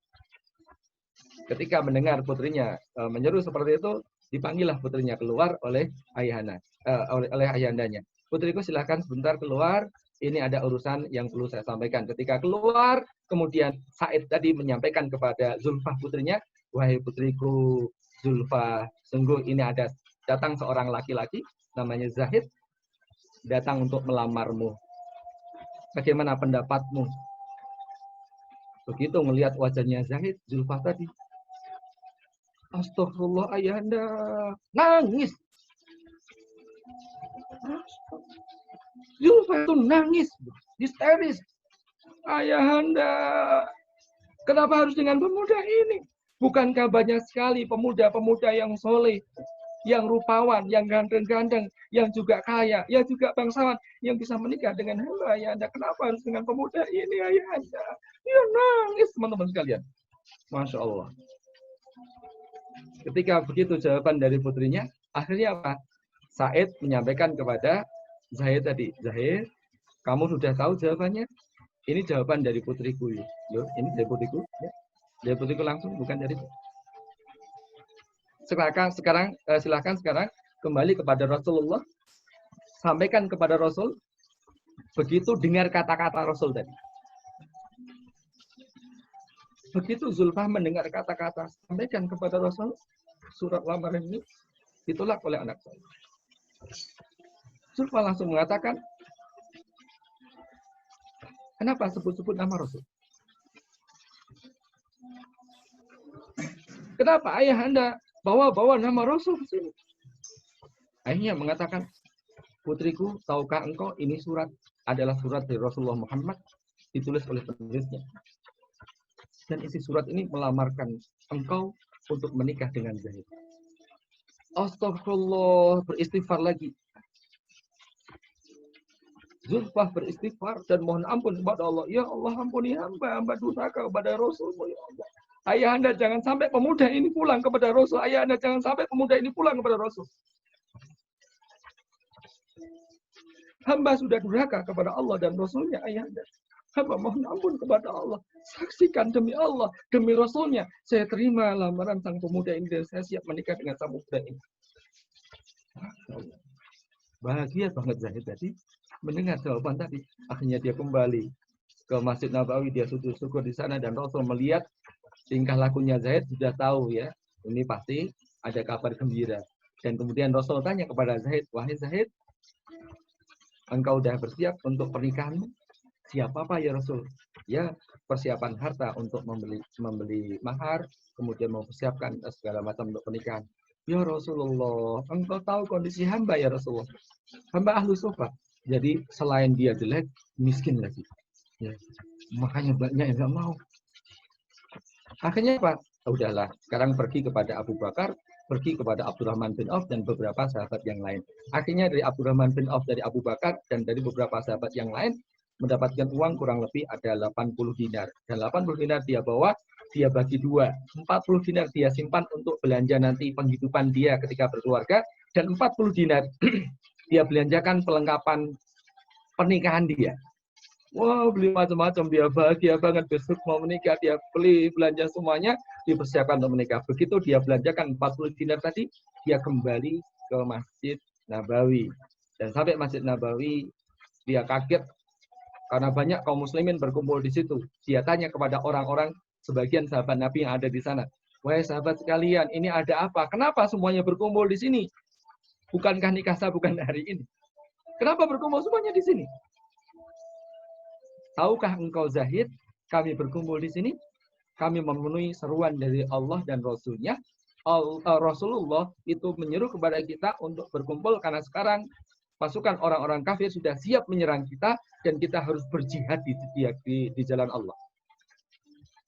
Mendengar kalimat tadi, mendengar informasi tadi, apa yang kemudian dilakukan oleh Zaid mengatakan, tunggu sahabat sekalian, jangan berangkat sekarang. Tunggu. Aku mau ikut, jangan berangkat sekarang, aku mau ikut. Masya Allah. Akhirnya dia cepat-cepat balik ke pasar, dia jual seluruh perlengkapan yang jumlahnya sampai 40 dinar tadi, dia jual. Dia jual semuanya. Kemudian dia beli perlengkapan perang yang paling bagus. Dia beli kuda yang paling keren. Dia beli baju besi yang paling keren. Dia beli pedang yang paling bagus. Dia beli semua perbekalan perang yang paling bagus yang dia bisa dia beli dari uang tadi yang semuanya udah dia dapatkan 80 dinar tadi. Maka kemudian dia kembali ke Madinah, kembali ke Masjid Nabawi, sudah lengkap pakai pakaian perang, dan orang-orang heran, kenapa? Ini ada kesatria dari mana menyusul ingin berangkat ikut berperang. Orang nggak ada yang melihat, semua tertutup dengan pakaian perang yang lengkap. Kudanya paling gagah, pakaiannya paling keren, pedangnya paling baru. Ini siapa? Semua bertanya-tanya dan nggak ada yang tahu tentang ini siapa. Akhirnya kesatria gagah tadi masuk dalam barisan pasukan, kemudian mereka berangkat berperang, dan setelah perang usai, teman-teman sekalian, jasad-jasad para sahabat Nabi yang syahid di jalan Allah tergeletak terbaring di medan pertempuran. Dan ada satu jasad yang mereka tahu yang tadi pakai pakaian paling bagus, paling keren, kudanya paling bagus dan paling keren. Mereka baru tahu teman-teman sekalian ketika tutup pakaian perangnya tersingkap, mereka melihat wajahnya dan ternyata dia adalah Zahid.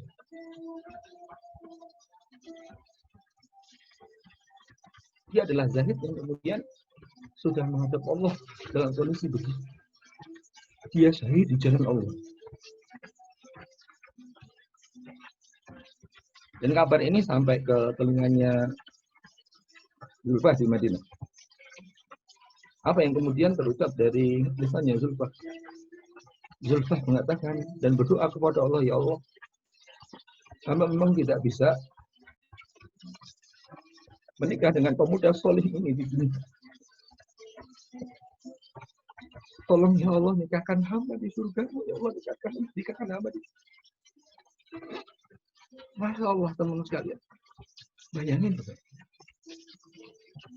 Awalnya dia jijik. Awalnya Zulfah jijik. Tapi mendengar karena ini ditawarkan oleh Rasul untuk menikah dengan dia. Masya Allah. Jijiknya tadi hilang sama sekali. Kemudian tumbuh cinta yang karena ketaatan kepada Allah. Coba bayangkan. Zahid yang dengan sabarnya dia menunggu menjomblo sampai 35 tahun tadi. Sabar banget. Selalu pasrah kepada Allah. Dan selalu menghadapi dengan tenang dan gembira, bahagia tadi. Tiba-tiba dapat anugerah yang luar biasa membuat hidup dia bahagia. Coba teman-teman sekalian. Tapi dia sadar. Kebahagiaan itu juga ujian dari Allah. Maka ketika ada perintah untuk berangkat berperang. Coba. Andai dia tidak ikut perang pada waktu itu, mungkin Rasul masih mengampuni karena dia mau menikah dan itu dia tunggu bertahun-tahun lamanya. Tapi dia memilih untuk berangkat berjihad. Maka teman-teman sekalian, mungkin itu pilihan sulit buat dia karena itu ujian buat dia. Tapi dia memilih yang terbaik di hadapan Allah. Itu seorang muslim ketika menghadapi ujian. Dia selalu memilih pilihan-pilihan terbaik di hadapan Allah dalam situasi apapun. Apakah bahagia, apakah menderita, apakah sedang berat, ataukah sedang lapang. Karena semua adalah ujian dari Allah. Yang menjadi benang merah di situ bisa kita tarik dalam prosesi apapun. Ujian dari Allah datang kepada kita, kita ridho. Kita ridho kepada Allah. Maka Allah akan berikan yang terbaik buat kita semua. Dan kalau antum sempat suudzon kepada Allah atas kondisi-kondisi yang datang kepada antum semua, kemudian antum menjadi sangat sulit kehidupannya, mungkin kita ini kurang tawakal dan kita kurang ridho atas qada yang diberikan oleh Allah kepada kita semua, teman-teman. Maka ridholah, tawakallah, mohon ampun kepada Allah dengan istighfar yang terus kita lafazkan walaupun kita tidak bersalah. Insya Allah Allah akan berikan kelapangan hidup yang kedua. Baik, ini teman-teman sharing saya. Semoga ini jadi nasihat buat diri saya. Karena saya mungkin termasuk yang disebutkan oleh Imam Ghazali, tidak termasuk orang-orang yang bisa bertawakal dengan sempurna. Saya masih belajar dan kita semua masih belajar. Tapi dengan bersama-sama semoga ini bisa jadi ajang kita untuk saling mengingatkan, saling menguatkan. Jadi jangan anggap kalau saya bicara di sini berarti saya sudah bisa sempurna tawakalnya, sudah bisa sempurna istighfarnya, sudah bisa sempurna pasrahnya kepada Allah. Belum tentu, teman-teman sekalian. Jadi apa yang saya sampaikan ini juga ujian buat saya, apakah kemudian saya bisa melaksanakan dengan benar atau tidak. Dan saya minta doanya kepada teman-teman sekalian, semoga saya jadi orang yang istiqomah. Mohon ampun kalau banyak salah dalam menyampaikan. Saya akhiri sementara ya, kalau nanti kita mau tanya jawab, kita boleh lanjutkan jawab. Saya kembalikan kepada Mas Ican dan Mas Lutfi. Silakan lanjut. Masya Allah. Luar biasa ya pembahasannya. Speechless. jadi bingung harus ngomong apa gitu. Iya. Tapi satu hal sih, yang harus dicatat tadi, kata-kata terakhir Ustadz adalah semoga kita harus jalan ini bersama-sama gitu, karena satu note penting yang gue pribadi pernah dapat adalah ketika kita mencoba untuk baik, kalau sendirian tuh lebih berat ujiannya gitu. Jadi makanya harus bareng-bareng biar bisa saling mengingatkan dan menguatkan. Berat sih. Langsung kita masuknya udah yang mulai nanya tuh gimana? Iya betul. Jadi teman-teman sekali lagi mengingatkan aja, jangan lupa untuk menggunakan fitur raise hand-nya. Kalau misalkan teman-teman dari laptop, ini ada di partisipan ya, Chan ya. Partisipan, Itu ada di menu di partisipan. di partisipan nanti ada fitur raise hand, silahkan angkat Di bawah. tangannya. Tapi kita mungkin ke ini dulu kali ya, yang nanya di via chat tadi, kayaknya Iya ada. tuh. Siapa ya? Dari Irfani Rahmayanti, Ustadz. Ada yang nanya nih, Ustadz. Iya, boleh. Mungkin Mbak Irfani mau tanya langsung aja atau gimana nih Mbak Irfani? Jadi biar buka Biar di unmute aja. Betul, di unmute. Mbak Irfani, Assalamualaikum.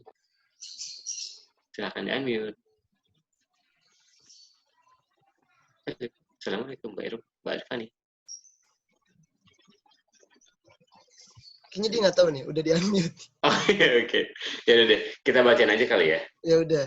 Dari Mbak Irfani, Assalamualaikum Ustaz. Mau tanya, apakah ada doa yang dapat diterapkan untuk menghadapi ujian sikap ujub atau sombong pada hati dan doa untuk terhindar dari penyakit hati?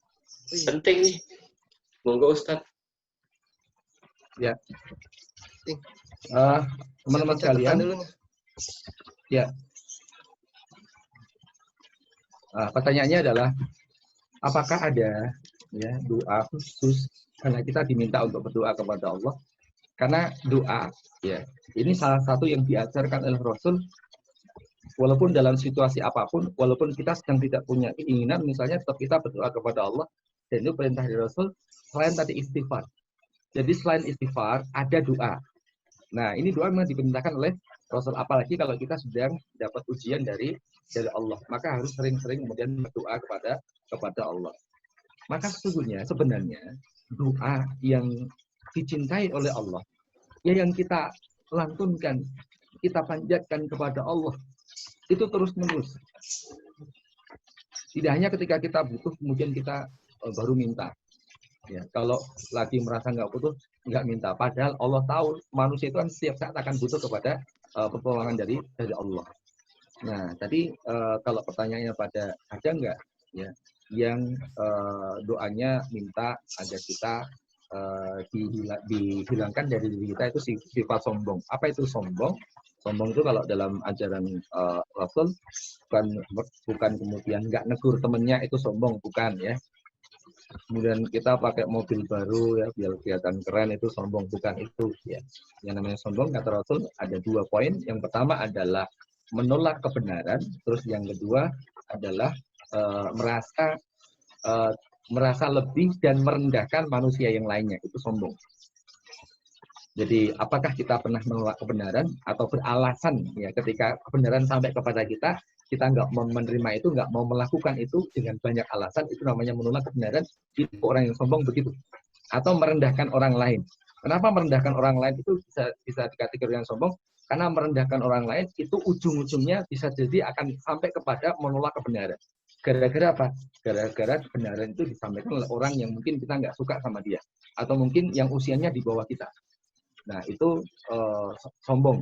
Nah, kita memang harus berlindung kepada Allah dari sikap sombong ini. Kenapa? Karena kata Allah, orang yang sombong itu tidak akan, walaupun seberat zarah sekalipun, itu tidak akan masuk surga. Maka sikap sombong harus kita hilangkan dalam diri kita. Nah, bagaimana cara menghilangkannya? Selain dengan usaha kita, ya selalu kemudian ridho dengan apa yang telah Allah perintahkan kepada kita, kebenaran yang datang kepada kita. Ya, kemudian kita berusaha ya tidak menganggap rendah orang lain di sisi kita. Nah, tadi benar kita harus berdoa kepada Allah. Nah, doanya ada di mana? Doanya ya lafaz yang ada dalil ditentukan oleh Rasul, silahkan nanti bisa buka di zikir pagi dan petang. Zikir maksurat. Nah, di situ banyak sekali ya hal-hal yang terkait dengan akhlak yang buruk yang kita berdoa kepada Allah untuk disingkirkan. Selain sombong, di sana ada was-was. Kita berdoa kepada Allah agar disingkirkan dari was-was. Kita juga berdoa kepada Allah di sana agar kita disingkirkan, dijauhkan dari malas. Malas juga didoakan di dalam doa zikir pagi kita. Jadi saran saya buat Mbak siapa tadi? Mbak Irfani. Irfani.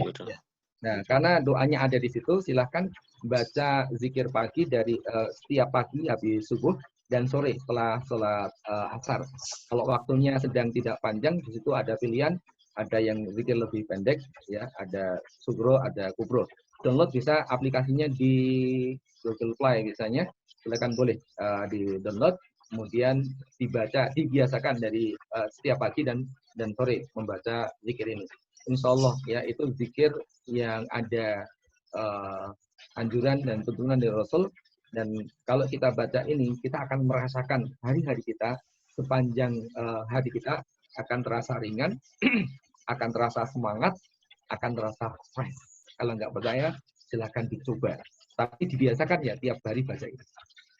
Dan di zikir pagi tadi itu sudah mencantumkan juga tadi yang saya sampaikan, salah satu poin yang tadi kita bahas di materi, istighfar kepada Allah. Nah, di situ sampai bisa dibaca 1000 kali. Kuat kan, Mas Lutfi baca 1000 kali istighfar? 1000 kali. Amin. Insya Allah, Ustaz. Insya Allah ya. Ya, insya Allah. Ujian lagi. Ujian. Nah, pagi itu akan menjaga dari pagi sampai petang, dan zikir menjelang petang tadi akan menjaga kita sampai pagi lagi. Insya Allah. Gitu, Mbak. Siap, Ustaz. Semoga menjawab pertanyaannya ya, Mbak Irfani. Udah ada lagi nih yang bertanya nih selanjutnya. Iya.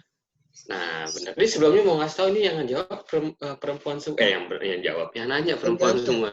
Iya. Mungkin semoga abis ini yang nanya ada laki-lakinya kali ya. Siap. Tuh dari chat lagi nih, dari Mbak Emidia. Mbak Emidia mau nanya. Mana? Gue baca ini ya. Maka tuh silakan. Apa mau resign aja nih Mbak Emi nih? Di open chat Mbak Emi.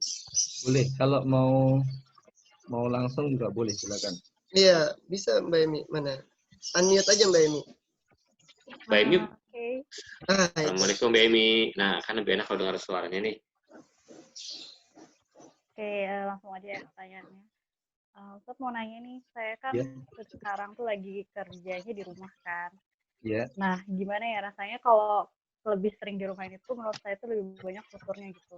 Nah, gimana caranya tuh biar istiqomah Ustaz? Soalnya karena terbiasa kan bisa bareng-bareng sama teman gitu. Kalau sekarang tuh lebih banyak tuh malah sendiri gitu loh Ustaz. Mohon pencerahan. Ya, dalam kondisi sendiri banyak yang susah juga, gimana ya biar semangat lagi. Kok beda dengan ketika kita ketemu dengan teman-teman.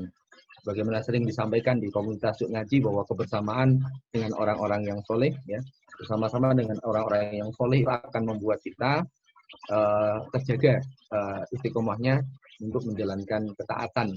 Karena memang perintah dalam Islam itu selalu dalam beberapa hal kita diminta untuk berjamaah, bahkan berdakwah pun berjamaah. Maka Yuk Ngaji ada komunitas yang kemudian mendakwahkan Islam.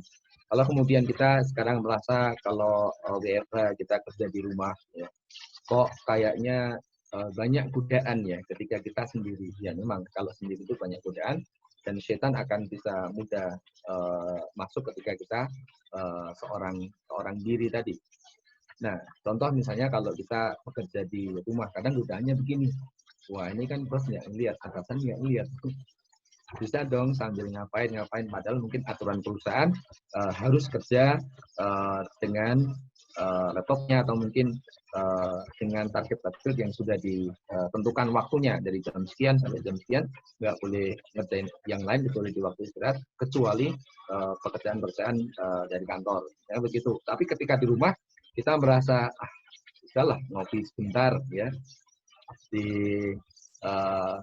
buat seolah-olah tetap bekerja, tapi kita lagi ngapain begitu ya, mengerjakan kerjaan sendiri. Itu kan sebenarnya kalau dilihat dari aspek muamalah nggak boleh kita lakukan. Kenapa? Karena menyalahi akad pekerjaan. Jadi menyalahi dalam hal muamalah. Jadi dia melakukan sesuatu yang diharamkan oleh Allah.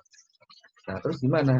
Ya sudah, kalau dalam posisi seperti itu, seharusnya kalau kita tadi kembali kepada materi tadi, kalau kita bertawakal kepada Allah, itu sebenarnya tadi saya menyampaikan ada 2 poin yang belum saya sampaikan. Tadi kan saya belum menyampaikan tawakal dimulai sebelum kita berusaha. Ya. Ada tawakal yang kedua itu dilakukan juga pada saat kita berusaha, itu juga bertawakal kepada Allah.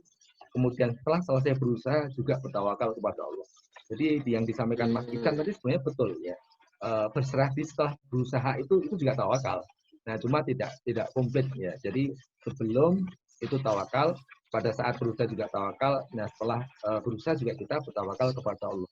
Coba kalau kita sering begitu, kemudian kita mengamalkan tawakal setiap saat, pada saat kita berusaha, ketika kita melakukan sesuatu, kita juga berserah diri kepada Allah, nggak mungkin kemudian kita melenceng dari ketika kita pas WFH, kemudian melakukan kegiatan yang lain yang itu sebenarnya bukan bagian dari pekerjaan. Kenapa? Karena Allah lihat saya, walaupun bos saya itu nggak lihat saya.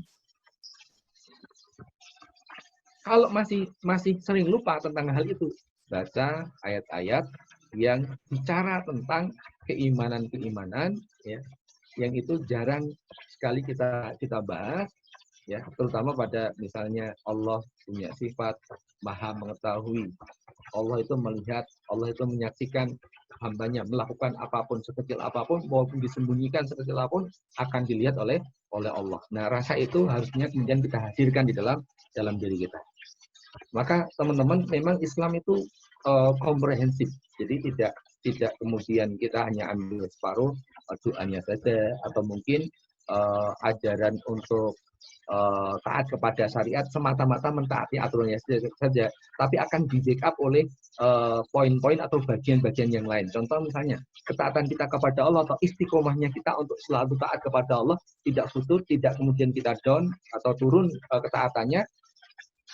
Nggak hanya ketika kita taat saja kemudian itu ditekankan kepada kita, tapi ada satu hal yang harusnya kita lakukan di sisi lain. Justru ini fondasi dalam ketaatan, yaitu keimanan kita kepada Allah. Ya, iman kepada Allah itu punya cabang yang banyak. Jadi iman kita kepada kitab juga, iman kita kepada Rasul, iman kita kepada sifat-sifat Allah. Banyak sekali keimanan tadi yang kalau kita pahami ini akan menguatkan kita dalam ketaatan kepada Allah. Maka setiap saat kalau kita lagi butuh, tolong buka Al-Quran, buka hadis yang di situ banyak bicara tentang keimanan. Dan itu banyak banget. Bagaimana ancaman tentang surga, ancaman tentang neraka, ya. Bagaimana indahnya surga digambarkan dalam Al-Quran. Bagaimana Al-Quran itu bicara masalah waktu kita itu singkat banget. Bahkan untuk futur pun harusnya kemudian kita nggak sempat. Kenapa? Karena mati bisa datang setiap saat. Itu ada juga dalam Al-Quran bahwa hidup manusia itu pendek. Ketika dialog di akhirat nanti ya antara manusia dengan Allah, Allah bertanya, berapa lamakah kalian hidup di dunia? Berapa tahunkah kalian hidup di dunia? Kata Allah. Allah bertanya, satu hanya tahun. Kemudian manusia mengatakan, kami tidak hidup di dunia, kami tidak hidup di sini, melainkan hanya sebentar saja. Sebentar saja. Seperti pagi hari atau sore hari. Coba bayangin, sebentar saja. Nah, kalau kemudian kita ingat ini, nggak sempat kita putus. Jadi kalau kita pengen dalam kondisi kerja di rumah, atau mungkin nggak bisa ngumpul sama teman-teman kajian, maka yang bisa menguatkan kita apa? Ya warisan dari Rasul. Al-Quran dan As-Sunnah sering dibuka, dibaca, kemudian dipahami mana-mananya, terutama pada hal-hal yang terkait dengan akidah. Ini yang sering dilupakan, tentang keimanan. Nah, sehingga ini nanti akan menguatkan kita kembali. Kalau sudah begitu, terus kita diingatkan, ya, walaupun kita sendiri sebenarnya kita bisa menjalin komunikasi dengan teman-teman yang lain. Kayak begini, sering-seringlah hadir di forum begini. Ya. Walaupun barangkali, wah pembicaranya kayaknya nggak menarik misalnya, nggak terkenal pembicaranya ya. Siapa saya ya, saya nggak terkenal Ustaz Khalid dan yang lainnya ya. Nah mungkin dari masuk di forum ini antum bisa ketemu dengan Mbak Fitri ya, bisa bertatap muka walaupun dari jauh dengan yang lainnya. Insya Allah itu mengingatkan kembali dan menguatkan kembali semangat kita.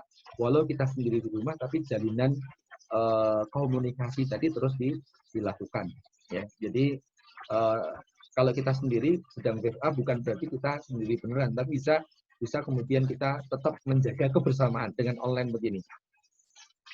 Ya, kalau perlu sering-seringlah dibuat begini, tapi dengan varian yang lebih banyak ya, nggak cuma kajian, tapi bisa ngumpul bareng, bikin challenge atau bikin game ya, yang game atau challenge tadi mengingatkan kita kepada ketaatan pada Allah. Dan itu variasinya banyak bisa kita buat ya. Dibuat main-main yang menyenangkan, tapi bisa nanti kita tarik kesimpulan di akhir benar-benar bisa mengena dan mengingatkan kita bahwa memang walaupun sendiri kita bisa tarik. Baik, itu ya.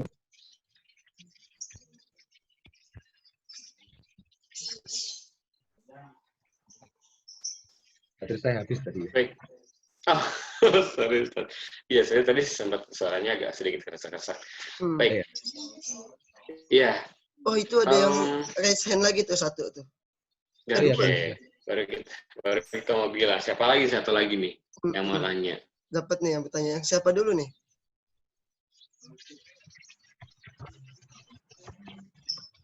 Mbak. Masnya coba ituin di unmute.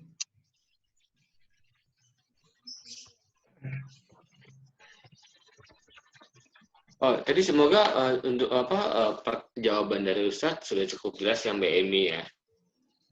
Ya, oke. Iya. Harus udah, iya. Lengkap banget tuh soalnya. Baik. Raise dari siapa ya, Chan? Apa?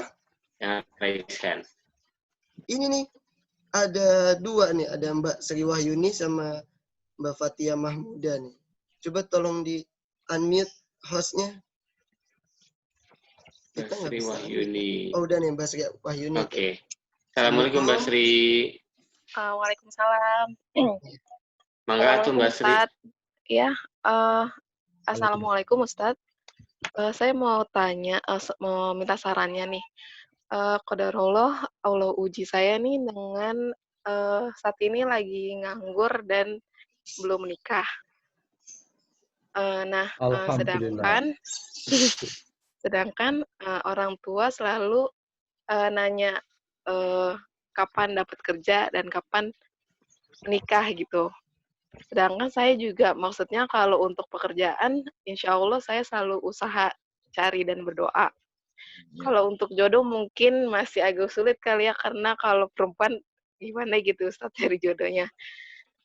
Mohon sarannya Ustadz, karena kan yang bertanya ini orang tua atau keluarga.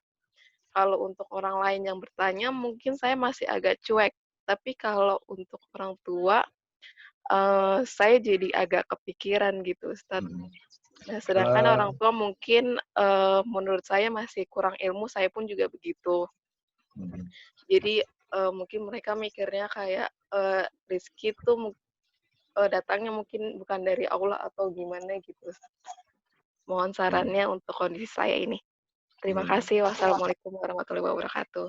Waalaikumsalam warahmatullahi wabarakatuh. Berarti Ustadz kalau udah ngomongin orang tua. Ya. Mas Luki, problemnya cocok nggak kira-kira? Nah, bagus ya mau ngomong. Iya. Nggak usah komentarin Ica. Ya, tapi kurang lebih membantu aja sih. Rasanya sih. Komunitas. Oh iya. Seperti iya betul. Gitu. Iya. Kan yang itu problem buat orang lain itu bisa menjadi peluang buat orang lain yang lainnya lagi. Kan? Peluang, Bos. Ini kan benar dari ayat tadi kan. Bahwa betul, bersama dengan kesulitan ada kemudahan. Iya. Mana-mana benar ya. Iya. Ya, maka gimana ini ya? Ya memang tadi yang ditanyakan bukan siapa yang siap menikah dengan Mbak Sri ya. Tapi yang ditanyakan adalah bagaimana menjawab apa yang disampaikan oleh orang tua. Ya, orang tua pasti kemudian memberikan sesuatu niat dalam hatinya, entah itu pertanyaan atau mungkin arahan kepada kita, atau mungkin selama ini minta bantuan kepada kita atau harapan kepada kita. Semua yang diberikan oleh orang tua kepada kita itu tujuannya satu sebenarnya, untuk kebahagiaan anaknya. Satu itu pasti. saya pernah merasakan jadi anak dan saya pernah merasakan bagaimana jadi orang tua. Ketika saya minta sesuatu ke anak saya, itu demi kebaikan anak saya. Termasuk kalau orang tua mungkin mendorong kita, kok belum kerja, kapan ya kerjanya? Kok belum nikah, kapan ya nikah? Itu makna di balik itu adalah kalau kamu bekerja kan kamu apa-apa bisa kecukupan. Kalau kamu menikah, tidak punya pasangan hidup, kan kamu lebih tentram dan bahagia. Jadi pasti positif yang di benaknya orang tua kita. Itu yang harus kita pahami. Sehingga kita punya persepsi awal bahwa oh, orang tua ini baik kepada saya. Baru kemudian kita responnya pun kita dituntunkan untuk bicara kepada orang tua dengan kata-kata yang baik. Terus bagaimana harus menjawabnya? Memang tidak bisa sekali, dua kali jawab kemudian orang tuanya bisa puas. Ya. Nah, ada banyak hal. Yang pertama terkait dengan keimanan, yang kedua terkait dengan perbuatan yang harus kita lakukan. Ya. Kalau perbuatan yang harus kita lakukan sudah dilakukan oleh Mbak Sri tadi, sudah tiap saat mencari peluang untuk bekerja. Walaupun seorang wanita bekerja itu hukumnya mubah saja, bukan wajib. Ya, tapi orang tua kan tidak bisa langsung dipahamkan begitu, ya. Tidak langsung dijawab, Mah atau Bu, kan kerja nggak wajib buat seorang wanita, anak wanita kan nggak wajib kerja.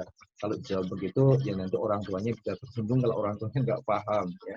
Maka harus dengan kalimat-kalimat yang tepat. Jadi tunjukkan dengan perbuatan kita, memang kita sedang berusaha mewujudkan itu. Nah, tidak harus kemudian kita mencari kerja, bisa juga menangkap peluang-peluang bisnis yang ada. Nah, maka teman-teman di Yuk Ngaji juga kapan-kapan sharingnya tidak harus kemudian urusan materi kajian.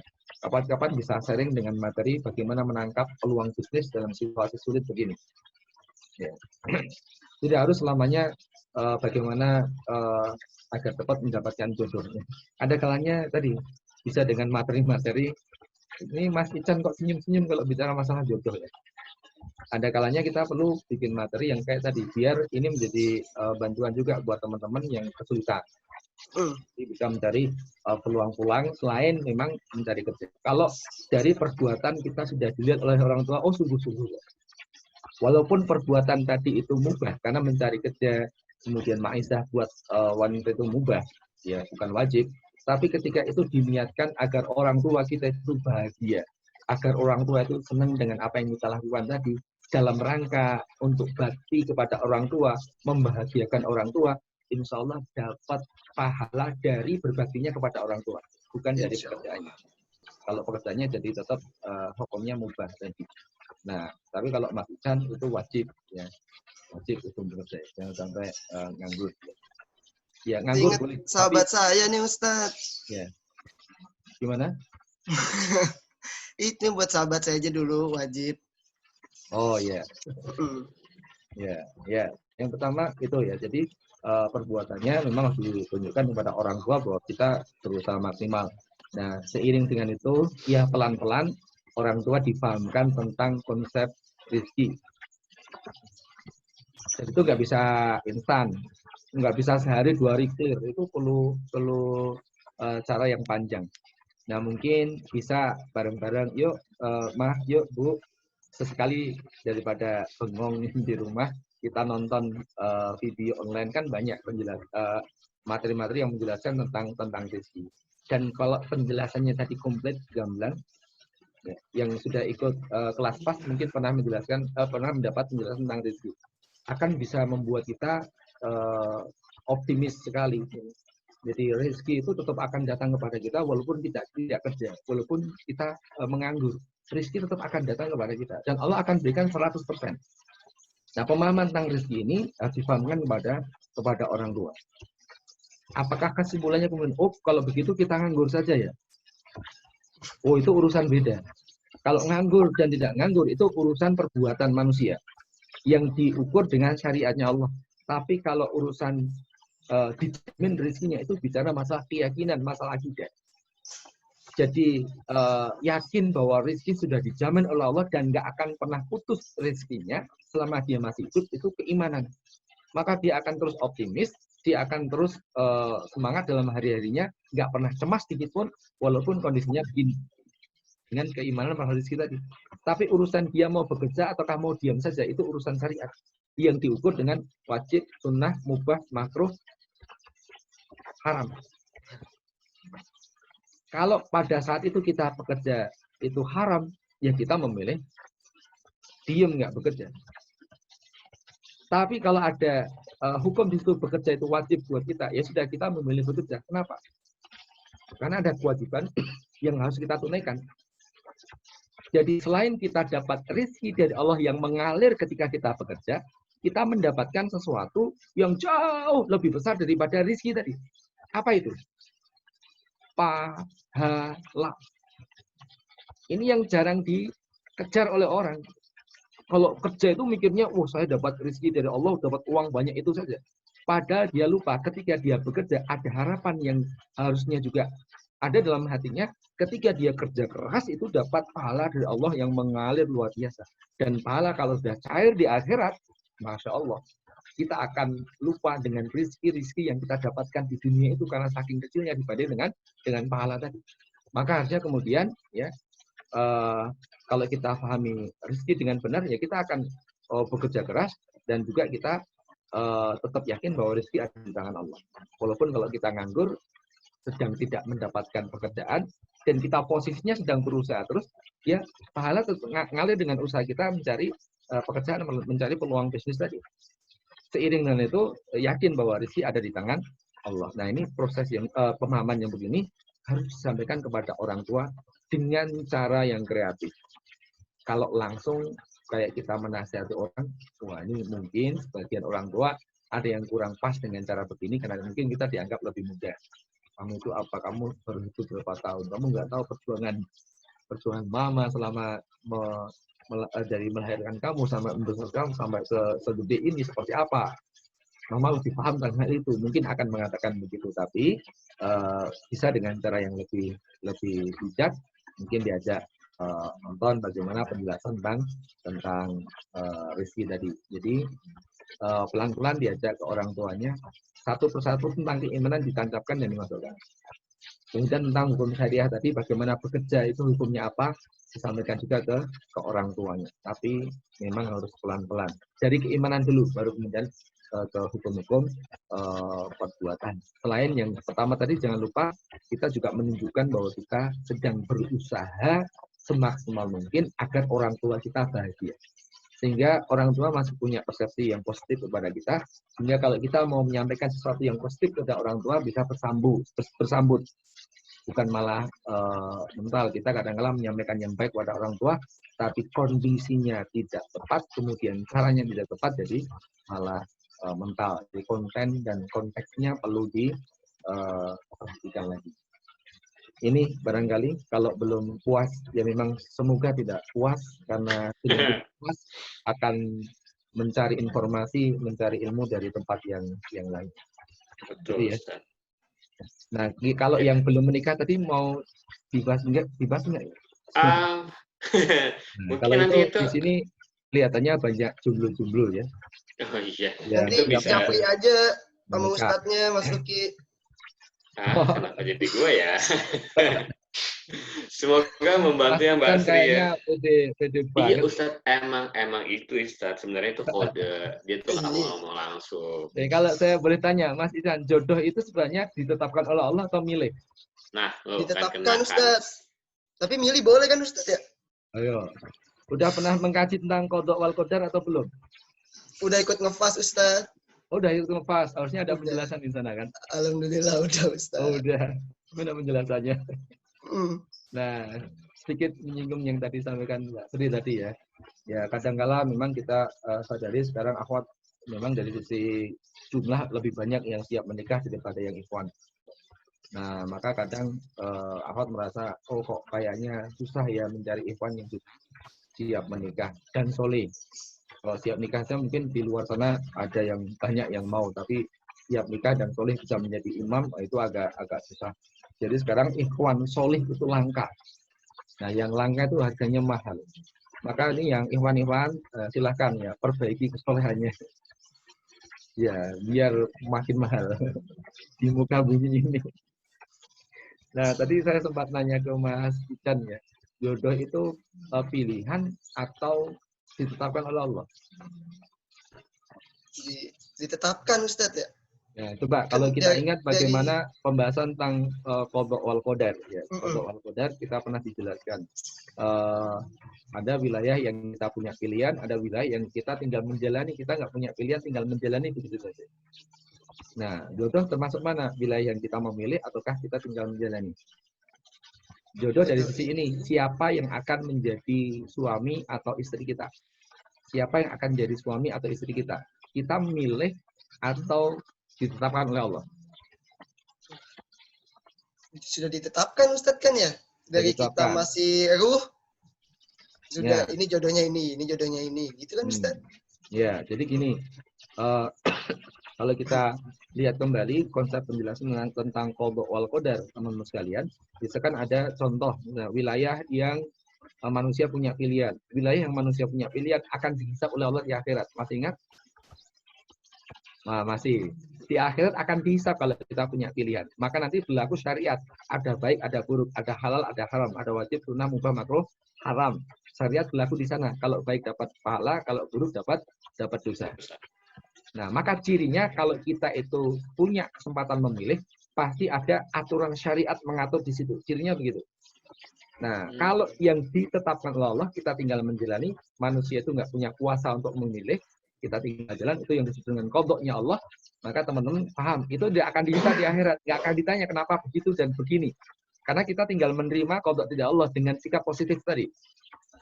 Maka nggak akan dihisab. Kalau nggak dihisab, nggak ada aturan syariat di situ, kecuali kita bersabar saja kepada Allah. Syariatnya hanya itu. Nah, maka coba lihat sekarang, kalau memilih mau istrinya mau si A, si B, atau si C, atau suaminya mau A, B, atau C. Ada nggak petunjuk dari Rasul untuk memilih siapa yang dipilih? Ada nggak? Ada?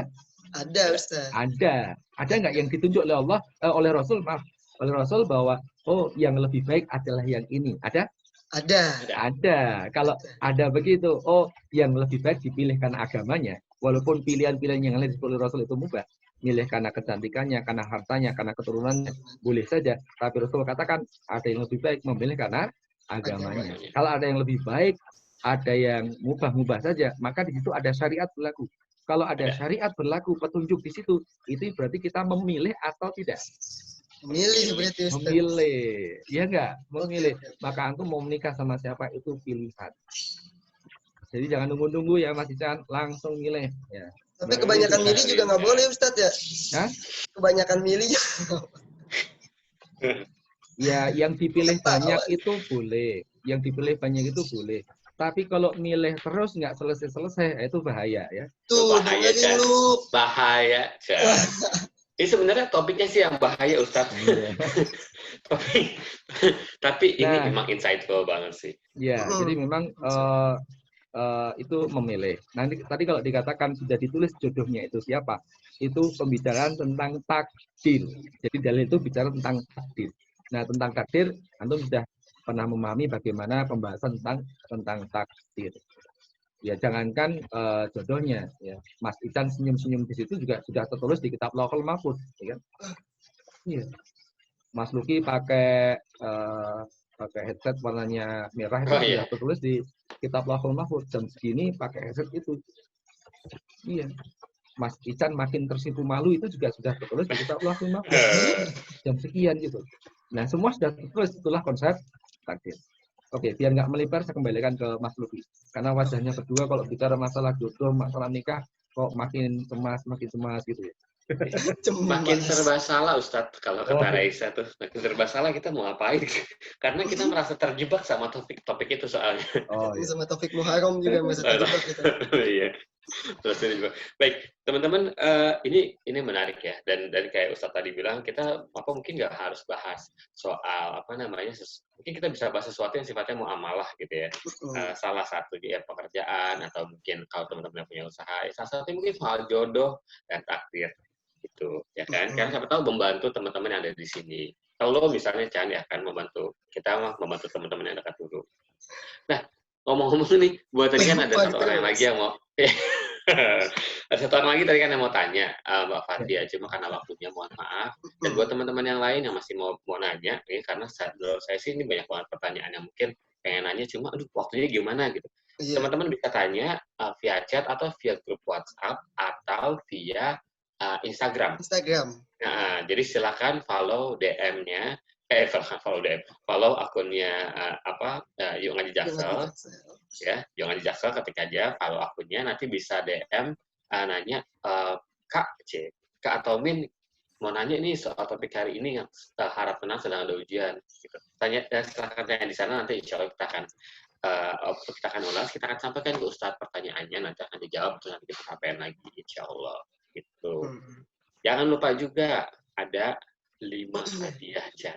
Kita punya hadiah nih buat 5 orang untuk bikin resume tentang kajian hari ini. Betul. Betul kan? Itu bikin resumenya bisa dari story atau posting juga boleh banget sih posting ya. Boleh. Kita tinggal mention akun Yuk Ngaji Jaksel. Dan mention Ustadznya kali ya. Ustadz ada IG Ustadz?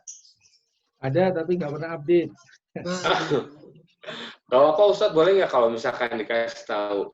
Karena biasanya teman-teman akan nge-tag narasumbernya kajian hari ini. Mungkin boleh gitu. Mungkin di chat Ustadz. Boleh di chat. Foto everyone. Ya. Jadi teman-teman jangan lupa tag Yuk Ngaji Jaksel, tag Instagram Ustadznya ini yang sekarang ini Ustadz lagi ketik, sama tag juga Yuk Ngaji ID. Gitu. Iya, Yuk Ngaji ID. Iya.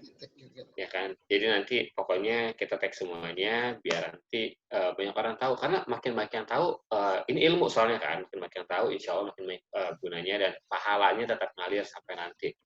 Itu penting. Amin. Tuh Ustadz Instagramnya Hidayat Arifan. Arifian, maaf. Hidayat Arifian. Siap.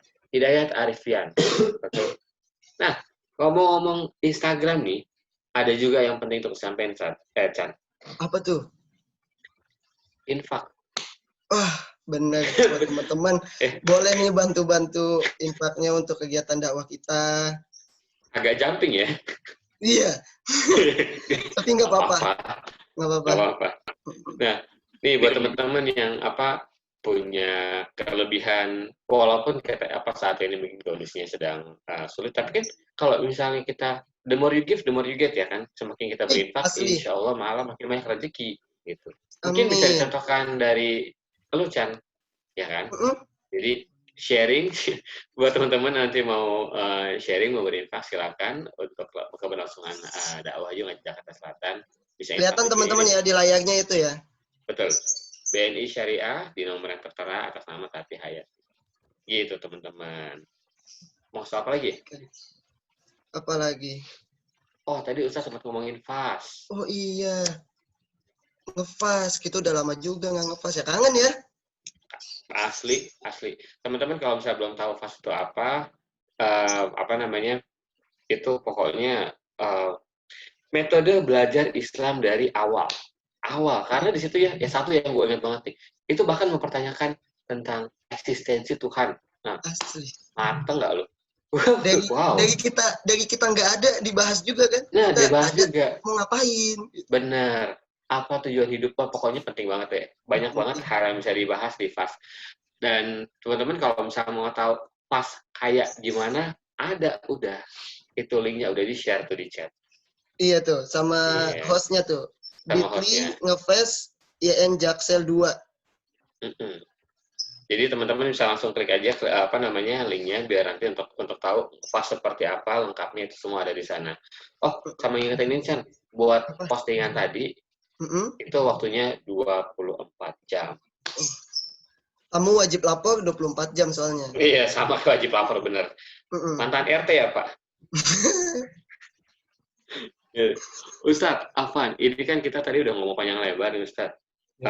Mungkin kalau boleh sedikit kayak nasihat sebelum penutup Ustadz, biar kita makin tenang dalam menghadapi ujian dan insya Allah kita masih lebih mudah dalam bertawakal dan sering-sering istighfar jadinya agar dipermudah juga mendekatkan diri ke Allah. Monggo Ustaz. Ya, teman-teman sekalian, kalau sekedar teori kan kadang kita sudah banyak baca. Kalau sekedar materi kita sudah sering mendengar dari penjelasan para pembicara di berbagai media. Nah, terkadang memang dalam situasi tertentu kita itu cukup butuh terinspirasi, teringat kembali bahwa memang kita harus berserah diri kepada Allah. Nah, kadang kita butuh itu sesering mungkin.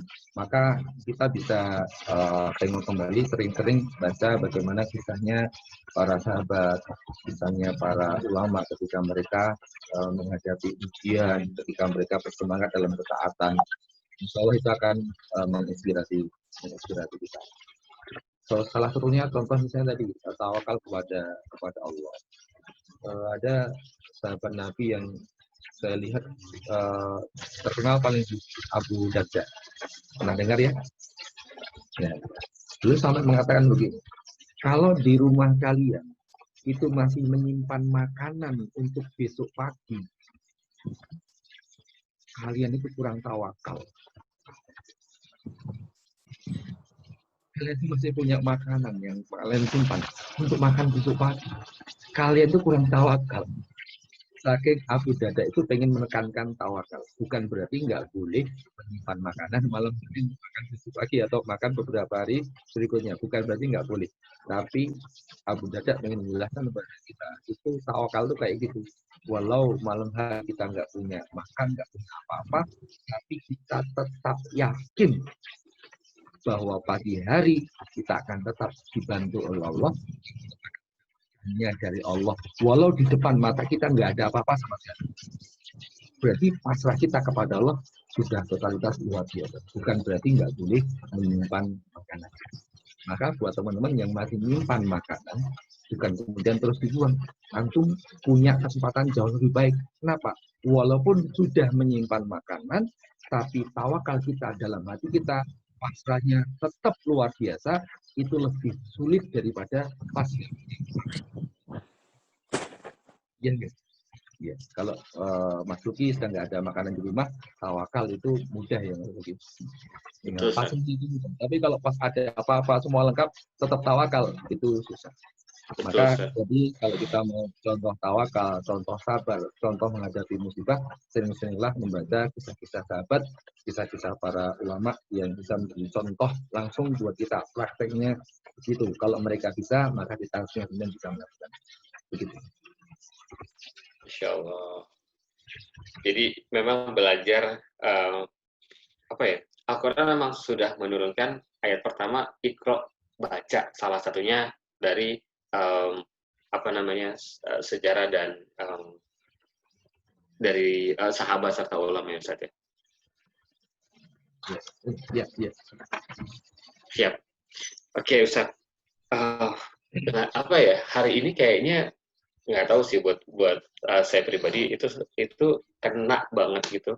Dan semoga nggak hanya bagian yang jodohnya doang ya Ustaz ya, itu juga kena banget sih. Tapi overall tema ini sih mengena sekali buat saya dan semoga buat teman-teman di sini juga bisa menjadi manfaat dan bisa membuat kita yang pastinya jadi lebih tawakal, lebih dekat sama Allah dalam situasi seperti ini, malah menjadi peluang, opportunity biar kita dapat pahala lebih dan bisa menjadi peluang untuk lebih dekat lagi. Begitu. Chan. Apa? Lagi ya. Asli sih bisa karena apa ya? Karena gue tuh ngerasa kayak hari ini keren banget gitu ilmu yang gue dapat gitu. Walaupun mungkin kita pernah dengar, tapi ini strong reminder sih. Karena ingat nih kalau ngomongin fast tadi kan sempat ngobrolin fast. Itu salah satu trainernya ya Mas Wimar yang waktu itu juga pernah ngisi di sini itu pernah bilang jangan kita kalah percaya sama rice cooker. Rice cooker. Nah, iya kan? Taruh beras, taruh air, didiemin rice cooker matang, kita percaya yakin banget tuh bakalan matang. Gitu. Masa kita kalah sama yakinnya sama yakin kita sama Allah, masa kalah dengan yakin kita sama rice cooker. Betul. Gitu, Pak. Betul banget. Siap. Ya udah deh. Kalau gitu Ustadz, kayaknya untuk kajian hari ini sebenarnya kita banyak banget pengen ngobrol lagi, banyak banget pertanyaan, tapi karena waktu juga mau ngucapin terima kasih banyak Ustadz Jazakallah khair buat Ustadz sudah mau menyempatkan waktunya di sini. Teman-teman kita doain supaya Ustadz tetap sehat, jadi Ustadz bisa tetap sharing ilmu, nggak hanya di sini aja tapi juga di mana-mana. Juga jazakallah khair buat teman-teman yang sudah hadir pada hari ini, sudah menyempatkan waktunya. Insya Allah nanti di kesempatan selanjutnya, teman-teman kita masih tunggu, dan kita akan adakan lagi kajian selanjutnya. Apa kajiannya? Tetap deh, stay tune di Yuk Ngaji Jakarta Selatan di Instagramnya, karena semua informasinya ada di sana. Gitu. Betul. Akan kita share di sana info-info terkini dari kita ya. Siap. Oke, kalau begitu, Chan, seperti biasa kan kita udah janjian tadi kan. Oi. Yang buka gue, yang nutup Lau, Pak. Chan. Nggak ada. Lu. Ya udah, oke teman-teman, sebelum kita selesaikan hari ini, siap. Kajian dari hari ini sampai baiknya kita ya kan? Alamin. Oke, siap. Kita tutup dengan karakter majelis. Subhanakallahumma bihamdika asyhadu an la ilaha illa anta astaghfiruka wa atubu ilaik. Ican, terima kasih banyak Chan udah nemenin gue. Kita insya Allah ketemu lagi di kajian selanjutnya. Ustadz, sekali lagi, jazakallah khair Ustadz. Terima kasih sebanyak-banyaknya sudah menyempatkan waktu menjadi narasumber di kajian hari ini. Teman-teman, terima kasih banyak. Terima kasih banyak banget. Insya Allah apa yang kita lakukan hari ini dapat pahala sebesar-besar dari Allah dan menjadi ajang untuk dimudahkannya kita ketika kita sedang menghadapi ujian. Amin. Amin ya rabbal alamin. Kayak gitu, saya Luki Andriadi. Saya Candi Haji. Kita pamit dulu undur diri dari kajian Yoga di Jakarta Selatan hari ini. Insya Allah kita ketemu 2 minggu ke depan. Mudah-mudahan 2 minggu lagi. 2 minggu lagi ada temanya amin, baru amin. lagi. Amin, siap. Terima kasih semuanya. Terima kasih banyak. Jazakallahu khair. Assalamualaikum warahmatullahi wabarakatuh. Waalaikumsalam warahmatullahi wabarakatuh.